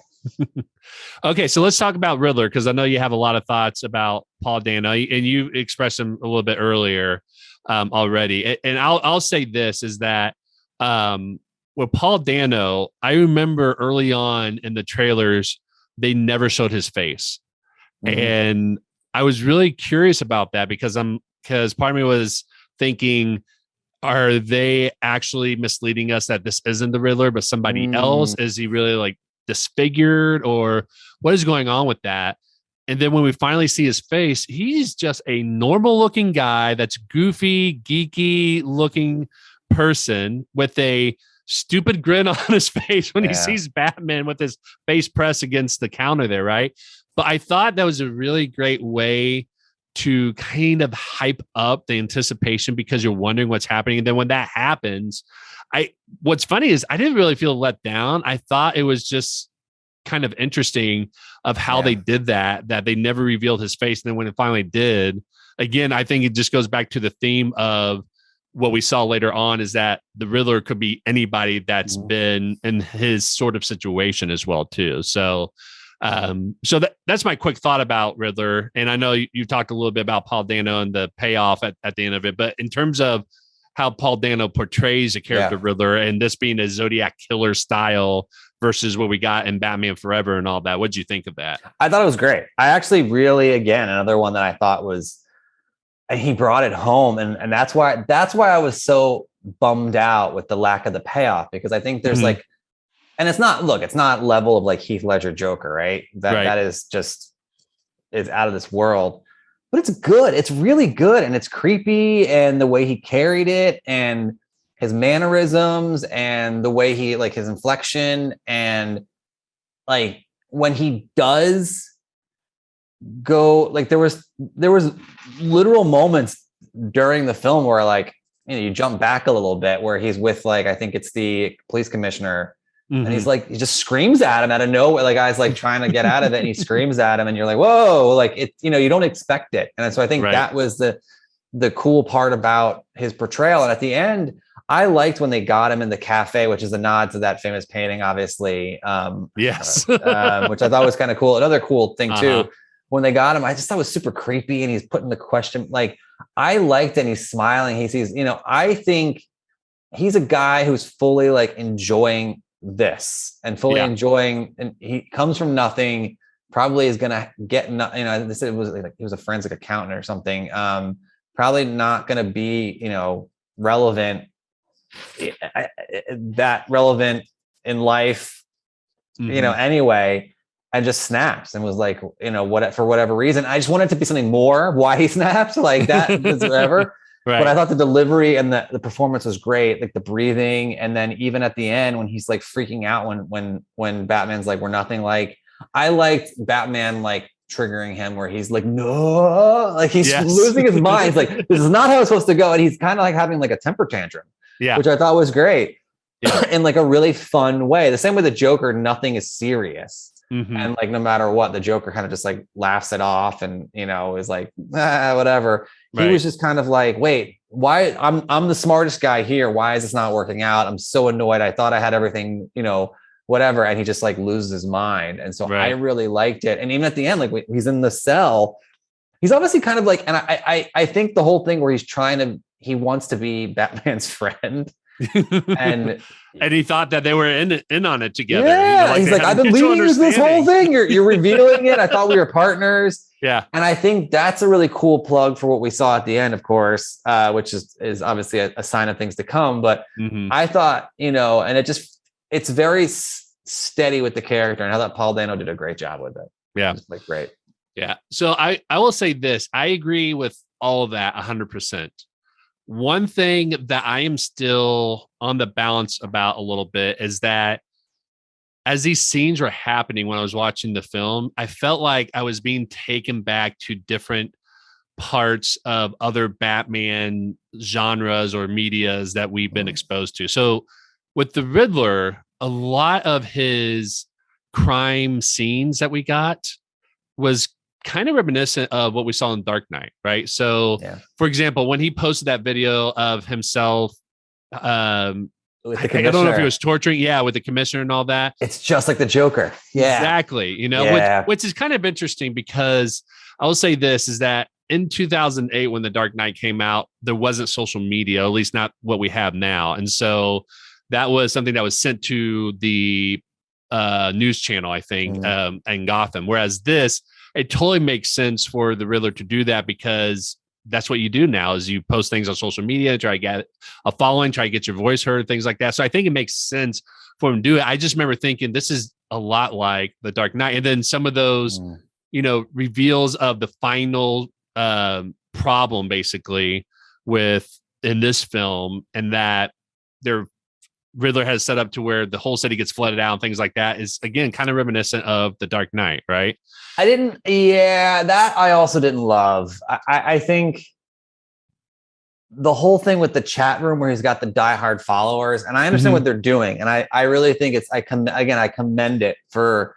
I don't know if people on here, and I'm not going to get political at all, but like there's the QAnon thing where people are on like 4chan, and they're like, there's a lot of conspiracy theorists out there, and people are talking, and there's all these dangerous message boards out there where, there's a lot of like bad things happening. They've proven it. And again, no political, affiliations here at all, but like they've trailed, shootings and things back to like people back and forth being like, I hate this group of people, and they hype each other up and talk each other up and they do something crazy. That's what happens here where like, the Riddler starts this whole thing with like, was it like 50 to either 50 or 500 people are on there. I think it's 500. And like, they're all logged in with a password and stuff like that. But like, how long has he been doing that? And no one was able to, I mean, knock on wood. I hope that's not real. Like, right. I mean, I know there's all kinds of things that are, avoided every day. Thank God that like, could happen. And again, knock on wood, I'm so superstitious about that kind of stuff, but like, it just like, it was just a password to get into this thing, and they get in, they're like, oh, hey, now we're watching all these videos. And that really, that's another thing that fell flat for me too, where I liked what they did and I liked the idea, but I didn't love the concept of it. I just felt it kind of didn't really, wow. Yeah. I think they didn't explain that part well because he was a forensic accountant. So I think it was kind of assumed that he knew how to avoid that sort of thing, but they didn't really explain it to the audience, because if you didn't know what a forensic accountant was, you would have no idea, what that significance was. I agree. The other thing that I thought I was taken back to was I love the game Batman Arkham Knight. And in that game, you have a lot of side missions with Riddler. And a lot of the mannerisms is very similar to what Paul Dano does. And this, especially, with some of the nervous breakdowns that he has and things like that, with like the random shouting and stuff like that. It's not exactly the same, but it's just reminiscent of that. But I think part of me has to realize that at some point there are going to be things that overlap, especially with this being the most Yeah. the superhero that has the most films out there about him. Well, I mean, that's what makes Spider-Man No Way Home so great. Yeah. And I think because like it was kind of I mean, aside from, well, there's obviously other like ridiculous callbacks that we get, in cameos and like appearances. Yeah. But I do think like the themes and like at least the Tom Holland Spider-Man story was so original and like it's just cool and different and unique. And I think, and it's not a knock to anything and not a knock to Reeves in this movie. I think this movie is really well done as we're nitpicking things. Mm-hmm. But I also think, like, to your point, like what is like music, there's no new lyrics or new sounds. Like everything's been done. I think the same thing with like Batman and Superman. And I mean, that's the problem with Superman. Aside from it being unrealistic to a certain degree, even though like I don't know how unrealistic, love Marvel films, but like it's just been done. And I think you got to do it right. And people love it so much. And the same thing with Batman, where it is crazy to defend Ben Affleck a little bit. It's crazy how quickly, there's one thing and people like lose their minds. So they have to redo it. So again, The Amazing Spider-Man is a great example. Like Andrew Garfield, an Oscar nominated, I don't know if he's won, an Oscar nominated actor who's an amazing actor. He probably will win this year, I think. But, is given, the first movie was pretty okay. The second movie wasn't that great, but like, they're just like, immediately it didn't cross $1 billion. They're like, let's start over again. They just dropped it. Yeah. So I think the same thing with Batman. I think everyone's so hyper focused, and that's really the downside of fandom is like people can't, again, I respect people that love this movie or love that movie or like it's something for everyone. Daredevil, even the movie Daredevil, like I will never forget. I posted something as a joke about how I hated like a Daredevil. I'm like, if he's coming back to Multiverse of Madness, I'm like, please, if anyone's listening, don't have him come back. Someone commented on the video and was like, hey, I really liked that movie. And it kind of got me through a really tough time in my life when I saw it. And it was like, essentially it saved my life. And I was like, my mind has been changed. And like, you absolutely, that's great. That is great. And so I was like, honestly, that's great to hear. And like, I hopefully I didn't say anything to like offend you. I was just talking trash about Ben Affleck as a joke, but like, I think that kind of love and dedication, it should be, again, like except for the really, really terrible movies. It's great that some people love certain things. And I think that's really important. Definitely.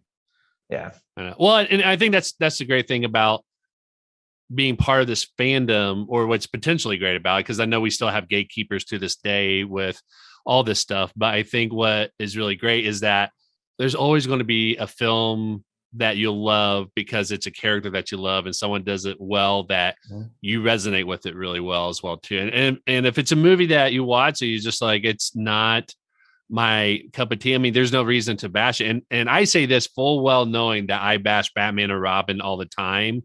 But I will say this, and I'll go on record and say this, is that yes, I bash it. And yes, it's corny as heck. But I think somebody said one time that, they were attempting to do a remake of like 1966 style kind of Batman film.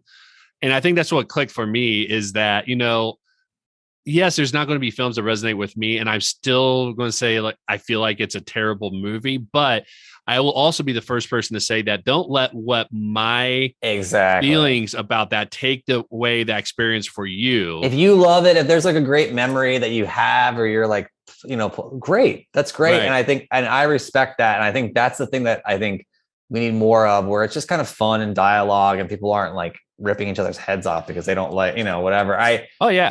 Yeah, it's just getting ridiculous. I agree. And I think that's how we have to approach as well, too, is say, I did not like this movie. I think we cross the line when we say that if you like this movie, then you're a terrible person or attacking someone's character for that reason. I can be up here and say, I think Batman Robin is a terrible movie, but I will still respect your opinion if you like the movie, And that's I personally love the bat nipple, so I'm glad you respect it.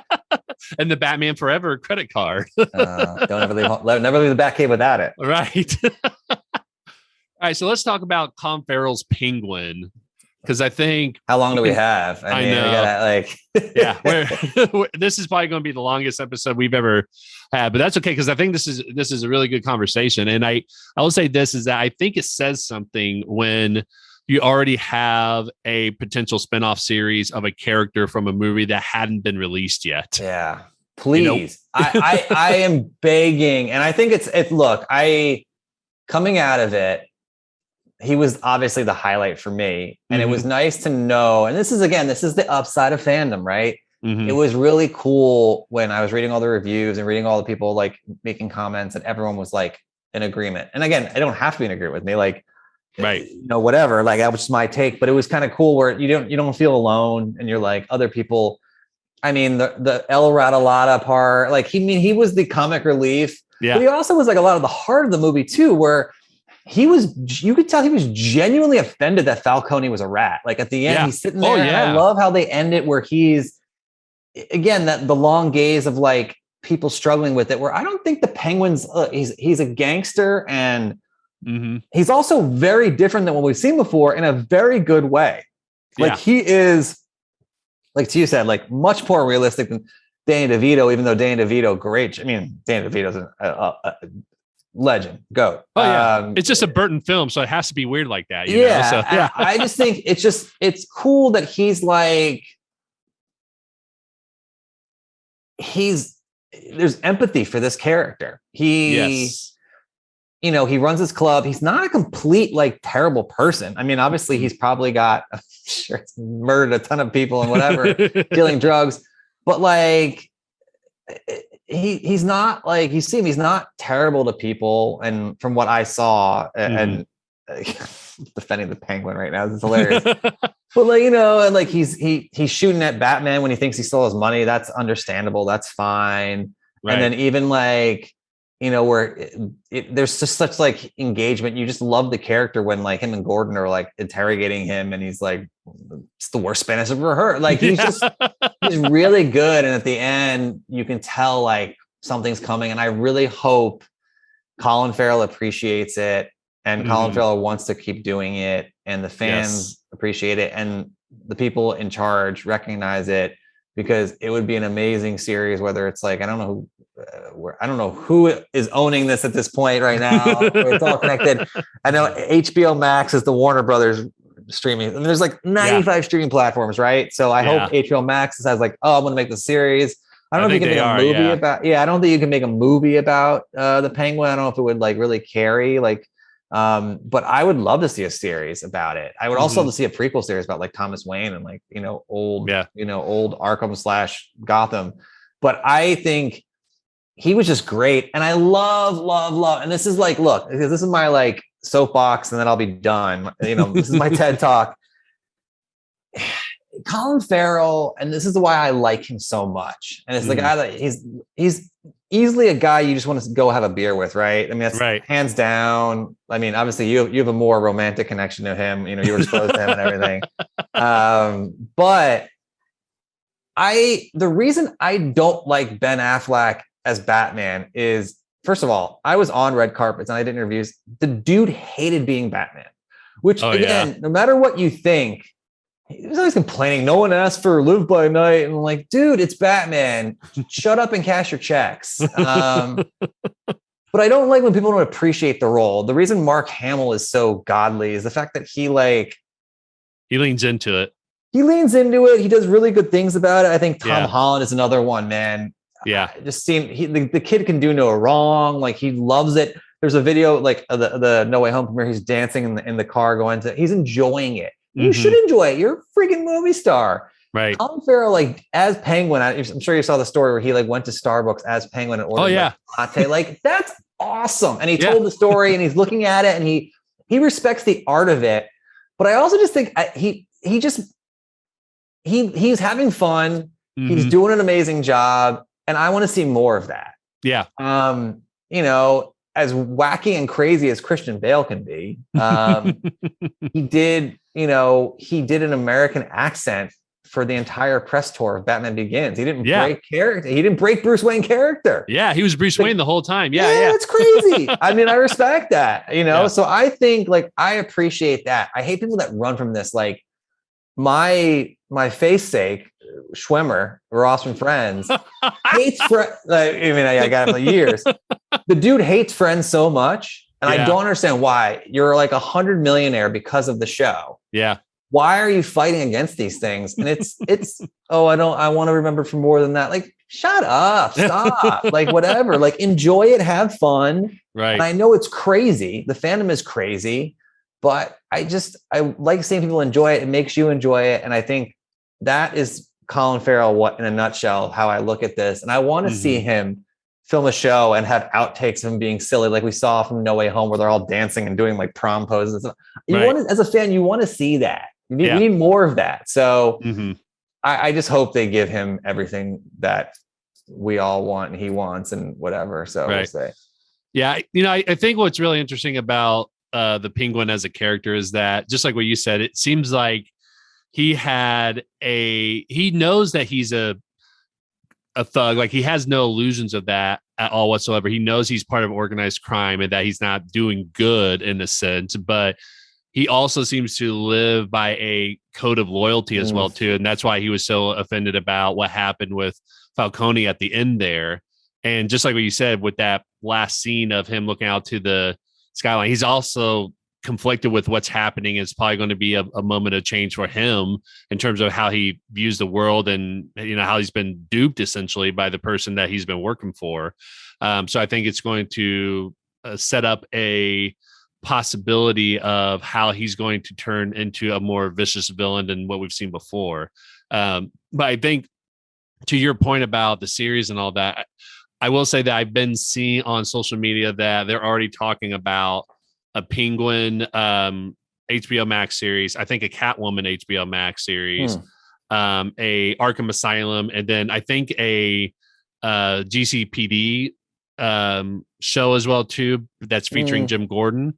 But I think some of those are just rumors. That feels like Gotham, though. So that's a quick reboot. Yeah. I think what they want to do is they still want to explore that story, but a little bit, reeled in, because I know Gotham, they gave them pretty much all free range in terms of how they want to tell the story and all that, which I think worked well the first few seasons. Then they kind of got out of hand after that. But I mean, all those have been, I think, rumored, except Penguin has been discussed for a long time as well too. So I think there's a really good chance that out of those four, we're definitely going to see Colin Farrell's Penguin showing up on HBO Max, just like how we've seen Peacemaker, that was a spinoff from the Suicide Squad. So, which what a series!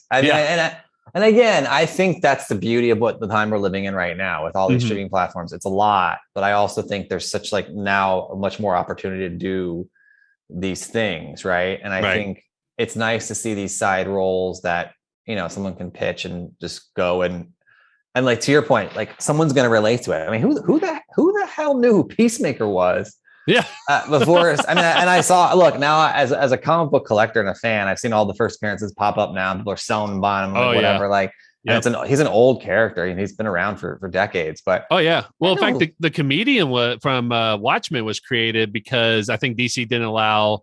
His name is blanking me, but they didn't allow him to use Peacemaker, I think, and so they made the comedian. If I remember correctly.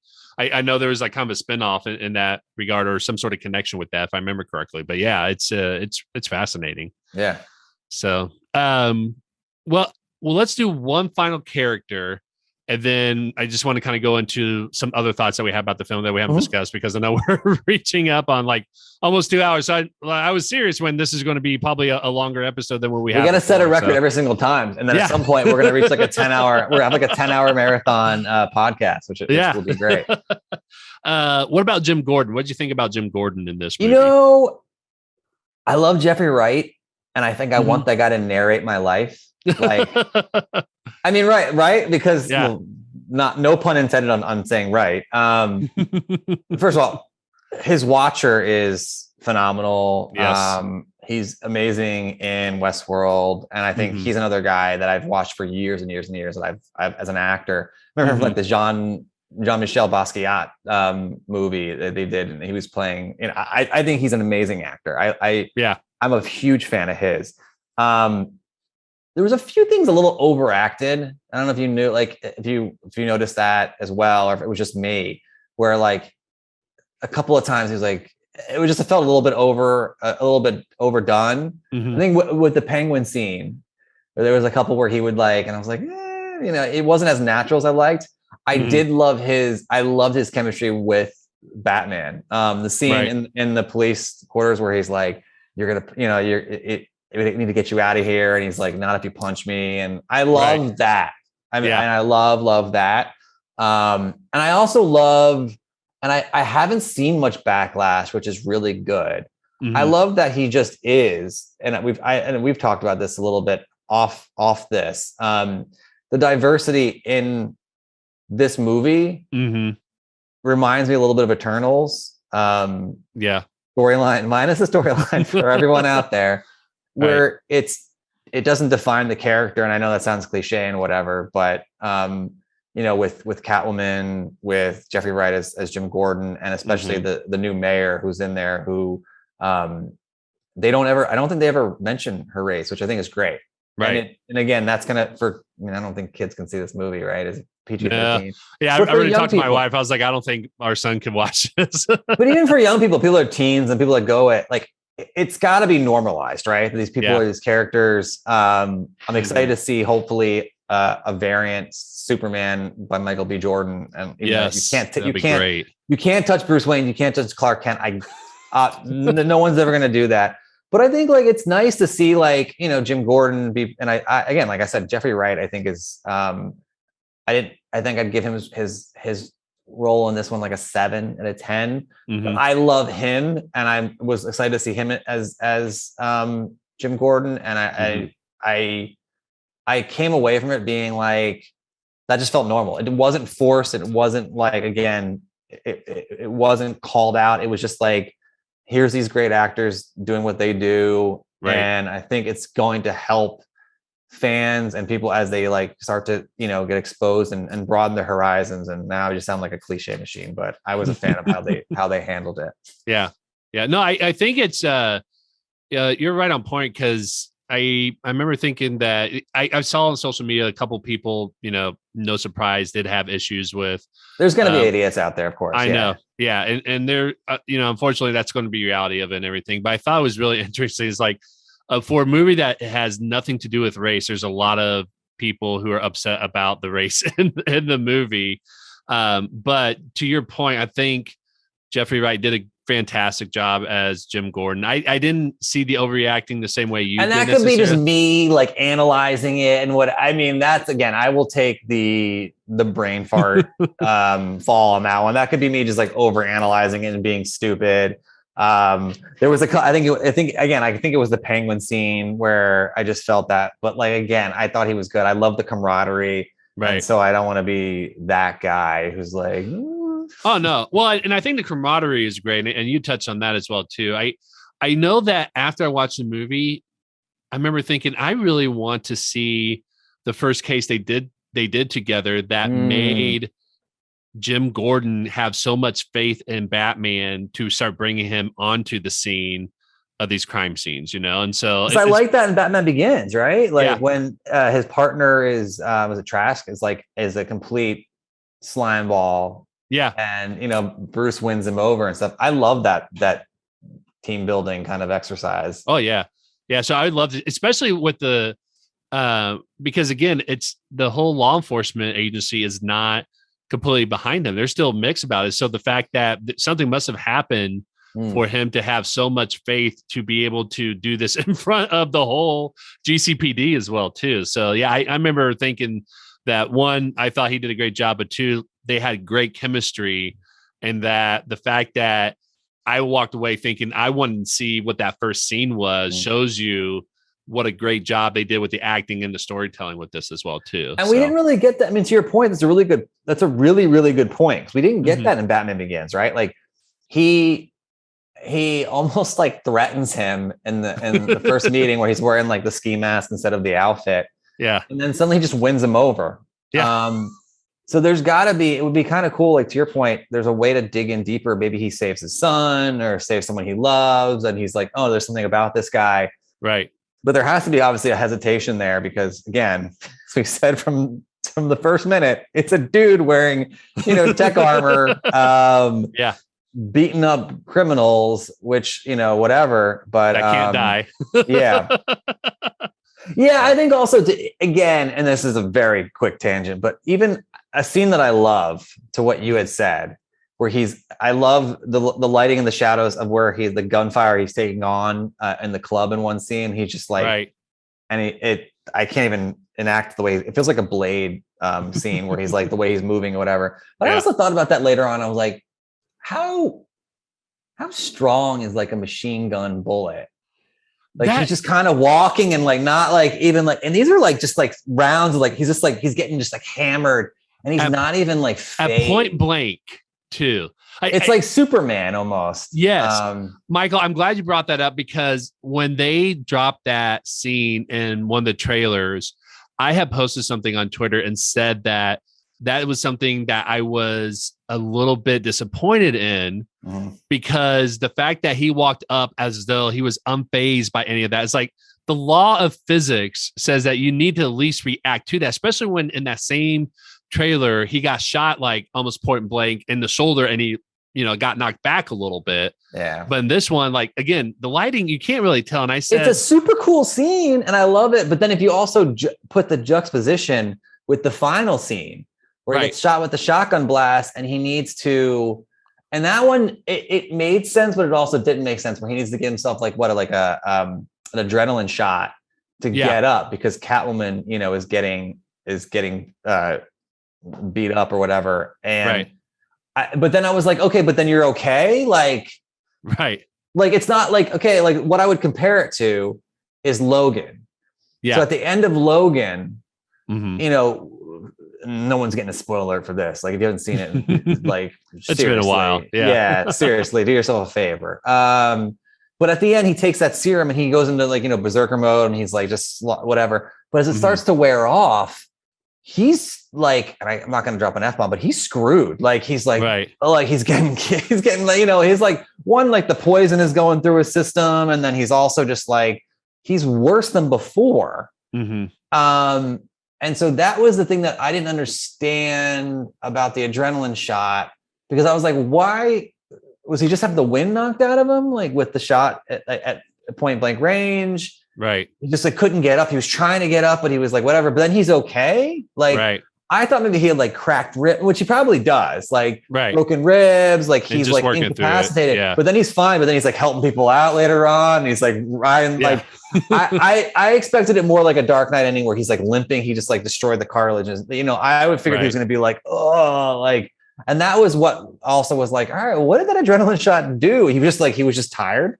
Right. He was like, I'm really tired, you guys. My arms are sleeping. I got to do like, that also didn't understand to me too. Like, I think it all goes to the sense that I think it's a very artsy movie. And I don't think there wasn't a lot of thought, and I think it's fine. There wasn't a lot of thought put into like the logic of the violence, right? It felt like a very cerebral, well done movie, detective movie. But I think, those things were kind of like weird to me. Like it just like there were different outcomes. And I think again, it all comes back, and then I'll shut up. we're ridiculously spoiled by Marvel movies because Marvel like looks at every minute detail. Right.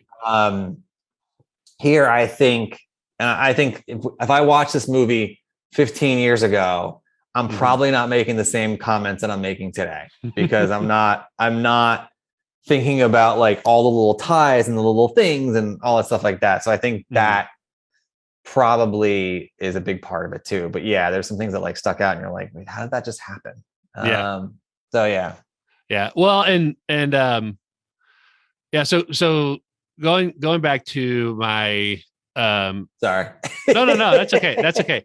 So going back to my original comment. So I posted on Twitter about that scene where he's getting shot at point blank with the machine guns. And I remember saying that I was disappointed in how they put that because essentially they're turning him into a Superman, that he wasn't reacting the same way how he got reacted with a single shot at point blank. And again, maybe you can't tell because of the shadows and everything like that. And maybe he was reacting to it, but I couldn't tell. And I didn't think they did a good job of showing that. And I had so many people come in and start hating me about that comment. Oh, God. Because of that. I know. Well, that's the thing. Cause they're like, well, it's a superhero. Like one person said, you're expecting a superhero movie to obey the law of physics. I'm like, when it's a grounded character like Batman, like, yeah, and especially after watching the film, I'm like, yeah, a little bit. And then I had somebody say, did you not hear in the trailer earlier when he said that he doesn't care what happened to him? I'm like, oh, I'm sorry. I didn't realize that saying you don't care what happened to you defies the law of physics at that point.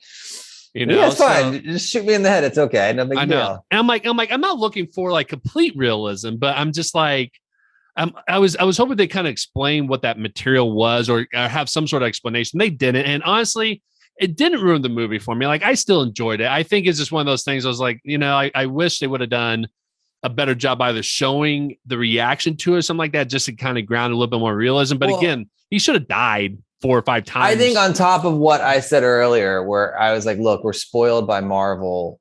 I think it goes to show that what you get when you have someone like a Kevin Feige at the head of a studio.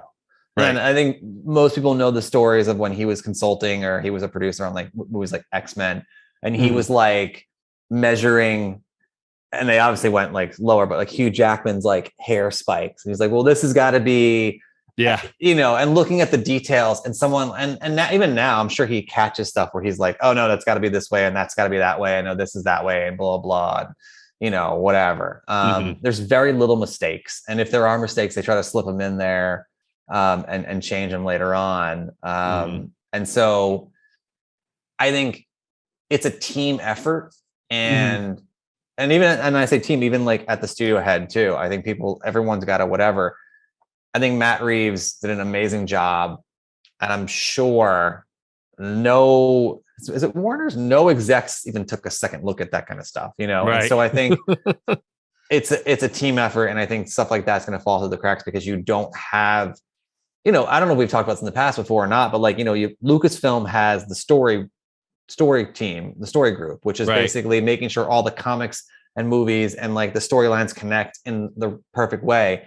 Marvel used to have what were they called?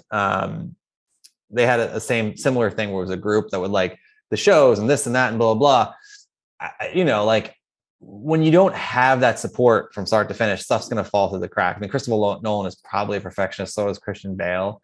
But I think that just goes to show. And again, to what you said, it doesn't ruin the film. It just makes you be like, wait, what? It doesn't happen. Like, and I think that's where it gets, but I think that's probably it, is that I think we're spoiled, but I also think like it's a lot more, it doesn't have the, support like a Marvel does or like a Star Wars, whatever. But as of late, Star Wars. But I think that's where that happens. But I think, I'm glad it wasn't like it wasn't a movie ruining moment at all. So. Right. Oh yeah, definitely. Okay. So I know we're approaching almost 2 hours now. So I thought I can give like just kind of like quick other thoughts I had, and then we can talk about the very ending of the movie and what this might mean for future Batman films, and then just kind of final thoughts and things like that. Absolutely. One thing I want to share, I don't know if you caught this, but did you catch the William Shakespeare statue Easter egg that was in the movie? No. So you know how in the 1966 TV show, Batman Robin uses the Shakespeare statue to like lift up the head and open up the Batcave from the library and all that? Yes. That is in the movie for like a few seconds, but it's a scene where Batman's getting back to Wayne Manor and is trying to call to warn Alfred about what's happening.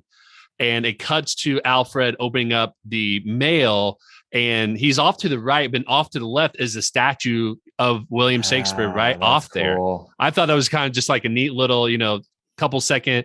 It's not a focus or, something that's in the background of the movie, but, it was there for 2 seconds and that was there. I thought that was a really cool call out to that. The last thing I'll say before we get into future Batman films is the Batmobile. You loved it? Yeah, I really liked it. I'm still mixed about it. I think it makes a lot of sense as a year 2 Batmobile. I'm not impressed by it. I'm also not unimpressed by it, if that makes sense. I think it is what it is. I will say this, in the scene where you first see the Batmobile kind of being revved up in action, I was kind of thrown off a little bit because I thought that the Batmobile stalled out at one point, and that's allowed the villains to get away. And it seems like on social media, a lot of people don't know if it stalled out or if that was him intentionally revs and revving it stops, right? Yeah, Yes. it revs and then stops, and you're like, okay, what's going on? Yeah, that's a good point too. Yeah, and I wish they just did a quick cutaway shot to Batman just to kind of show was that intentional or was that the car died and he had to fix something real quick to get it started up again, so because that would have added to why I liked it so much. Because it felt very much like if you go back to Batman Begins, obviously excuse me, he gets the tumbler and the suit from Wayne Enterprises, right? It's the R&D department. This one feels much like his. What's the storyline? Is that the symbol is the gun that it's supposed to be the gun that killed his parents, and so it got cut into that symbol, and now uses a knife and everything. Yeah. So I think all that stuff feels like he's tinkering himself, and I think the same thing with the Batmobile. He probably added bulletproof windows and the thing himself. And I would have, now that I think about that, would have been a really good scene, and maybe that's what they meant to do, where it's look, he built this thing himself, right? And so when it does stall out or whatever, and then it gets going. Yeah. So I like it. It's different. I actually like it. I probably would put it above, Batman and Batman Returns, Batmobile.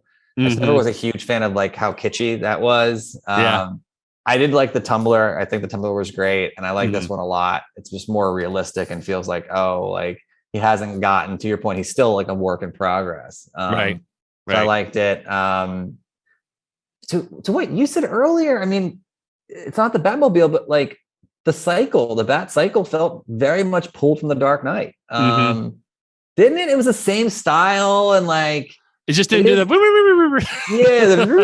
When he's it's not tech enhanced, but it has that same kind of feel to it. Big fat wheels and it felt similar. And that was another thing where I was did they just lift that? All right, we're just gonna make it. Look, it's Batman. There's a lot of stuff that's similar, which is fine. Right. I mean, eventually you can't.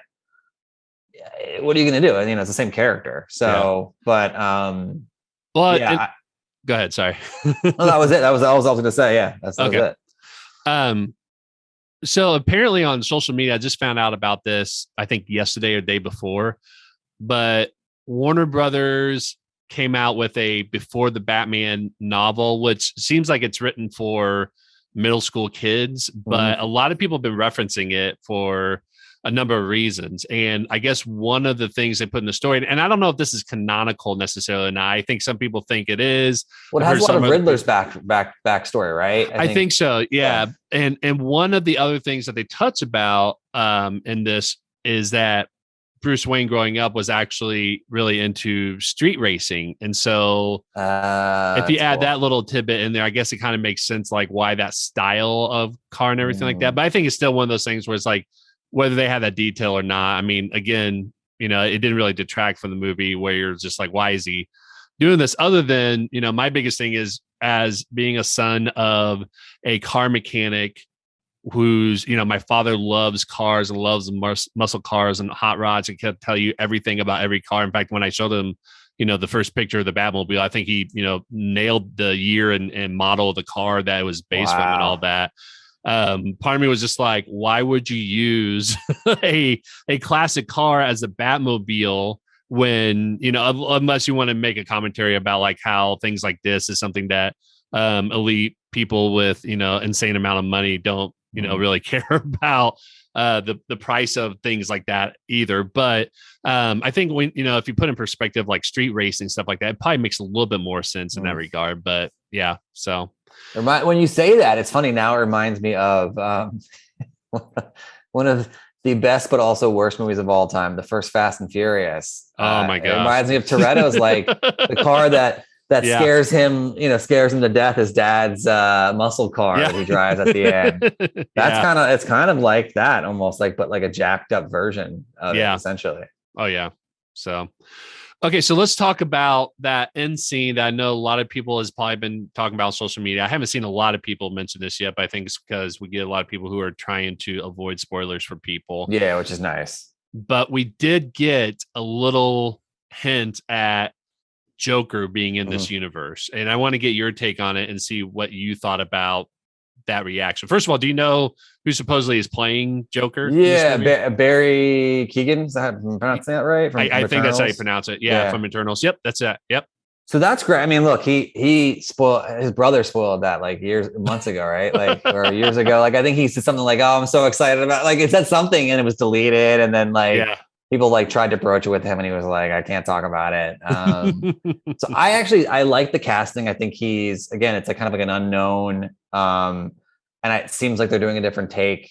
And from what I've read and seen, is that much like the Riddler, he is still a work in progress where he's like a serial killer, but he's not the crazy nut job that we know today, as a Joker. So he's not fully developed. He looks like he's scarred. I liked it. It looks natural. He's like fully scarred. And so we didn't get a great look at him.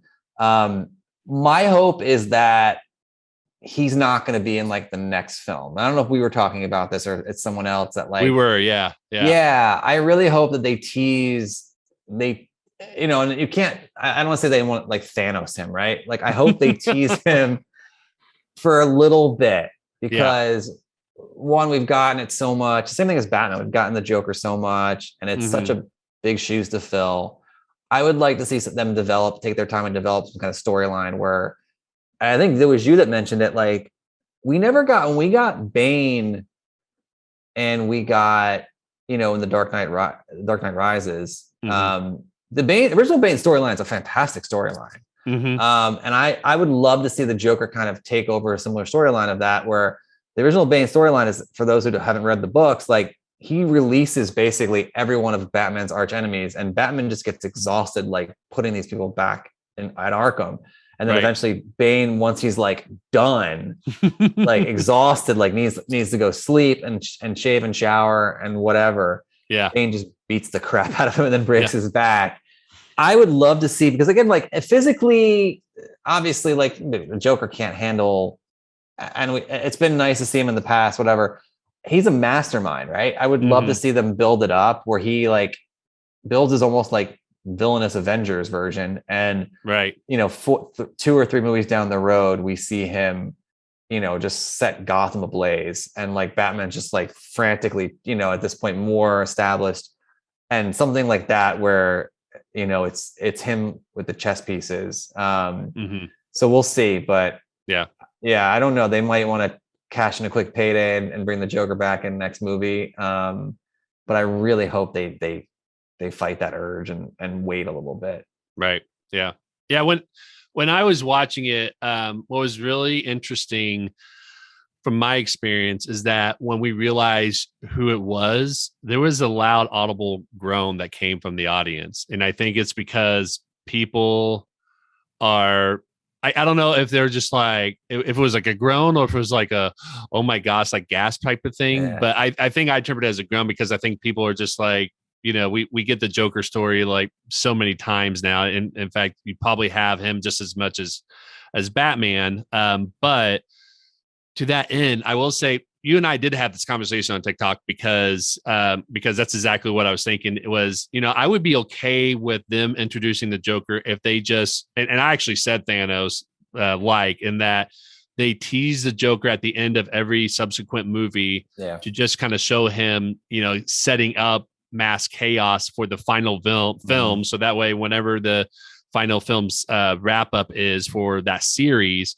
is the Joker becomes the main villain, but it's an including of all the villains before to kind of, do team up. And maybe they do like the Bat family at that point where they have, Robin and Nightwing, if they go that route, and Batgirl and Batwoman and all of them as well too, as a team up against all these villains. But I think that would be a great story to pursue if they set it up like that, where Joker is a mastermind villain that wraps up the whole series, as opposed to bring him in for the second movie. Because then it does kind of resemble a lot like the Dark Knight trilogy at that point. And I think that would be a smarter move if they just keep teasing him at the end of future films until they get to the final, series film wrap up, and have him be the mastermind that pulls in all the villains to try to take out and take over Gotham City. So yeah, I think it'd be really cool if they do that. Yeah, first, sorry if I by osmosis stole your idea. No, that's okay. One of those things, when you have an idea and you like that idea, you want to talk about that idea. So I no qualms whatsoever. That's totally fine. I also think piggybacking on what you just said, which I think is exactly what I'd like to see. Mm-hmm. Everyone keeps saying like, oh, Mr. Freeze and this and that. Like, I want to see something new. Like, I mean, if anyone watched Gotham, Zsasz is a great character. Yes. It's also the actor who plays Zsasz is I mean, the guy can do no wrong I don't know his name. He's in Barry too, that show on HBO. Like, he's just phenomenal. Mm-hmm. But there's other characters that we can have, so we have Riddler, our first really good Riddler in a long time, mm-hmm. And I think there's other characters that could come up and obviously we've used the Scarecrow. And so I do think there is something there that we can do. Obviously we want to see the Penguin again. Right. And I just think it would be nice to see the Joker manipulate people. Mm-hmm. Much like, look, I mean, I could be reading in this too much too. He's obviously manipulating the Riddler who's dying for a friend and dying for, whatever. And that's his MO, whether it's Harley Quinn or whoever. Mm-hmm. The guy is a master at, I don't know how, but it didn't make sense in Suicide Squad. But he's a master at getting people to do stuff for him and join his cause and see his weird distorted view of the world. And that's what would be really cool is to what you said, and maybe a little bit more each time. Right. So we got a little tease here, and obviously now he's buddies with the Riddler. And then somehow in the future, there's teases where he gets a little bit more screen time each movie. And it's oh, he was behind, maybe the next movie, it's and at the end, you're the reveal is that the Joker is behind it. And you're oh, are you seeing, wow, what? He was pulling the strings, and that would be really cool because it would just be different. And I think to your point, if they bring him back next movie or whatever it is, we're gonna get the same thing. We've gotten, except Jared Leto, which was really awful. Yeah, they wrote that really bad. Well, even it's just funny because I actually really, as much as I didn't like Suicide Squad, Jared Leto, mm-hmm. I really liked Justice League Zack Snyder post-credit, 30-minute post-credit scene, Jared Leto. Mm-hmm. The long hair, he's just nuts. And he's he's not an idiot. Mm-hmm. The world is being taken over by Superman and whatever. And he's with Batman, and Batman wants to wring his neck. And I really liked that take. Mm-hmm. It was the emo weird tattoo or whatever. I don't know how he even did it. Joker that we got, that I was just oh, this guy's terrible. Right. I even like the role. I will say, I just like new things. Do you remember when the rumor was, and again, not to do a tangent, but I thought this was such a great, I would have loved to have seen this. And David Ayer was no. And there was the rumor that the Joker was Jason Todd before Suicide Squad, because he had the J here. And if you looked at there were certain things where people had dissected the Batman v Superman part where you saw the Robin's, ha ha ha. Yeah. And there was certain wounds. And then when they looked at him when he was had his shirt off, the wounds matched up. Yeah. And I was that's a good idea. And then David Ayer obviously pooped on it and was no. And I was that actually would have been cool, because first of all, it's a couple of years after The Dark Knight, and we've had possibly one of the greatest villains I've ever seen in Heath Ledger's Joker. And we also had Jack Nicholson's Joker, who was also epic in a different way. Right. Jared Leto, I think he's good. He's obviously an Oscar-winning actor, but I would have liked to seen a different storyline and something unique where it's at the end, and then there was all the comments where Ben Affleck's oh, you live long enough to see yourself become the villain. It would have all been leading to something. And again, I'm ridiculously spoiled by Marvel, but that would have been a really cool thing where everything makes sense. And I would have liked to have seen that. So I want to see something different. That's my lengthy explanation for that, is show us something different. Don't give me the same thing that we've seen, because it's not going to come through. And I think they will be cautious of that. I hope. Right. Yeah. I think if anyone's in line for the next one, it's probably Penguin or something like that. Right. Yeah. So I think we might get what we want, which is nice. The idea that I stole from you, basically, from by accident. Well, this was a great conversation, Michael. Thank you very much for coming on the show to discuss the Batman. Can you just remind us where we can find you online and your work as well, too? So yeah, on TikTok, it's Superhero Talk. I'm available to be hired if anyone wants me to put them to sleep with a 2.5 hour podcast.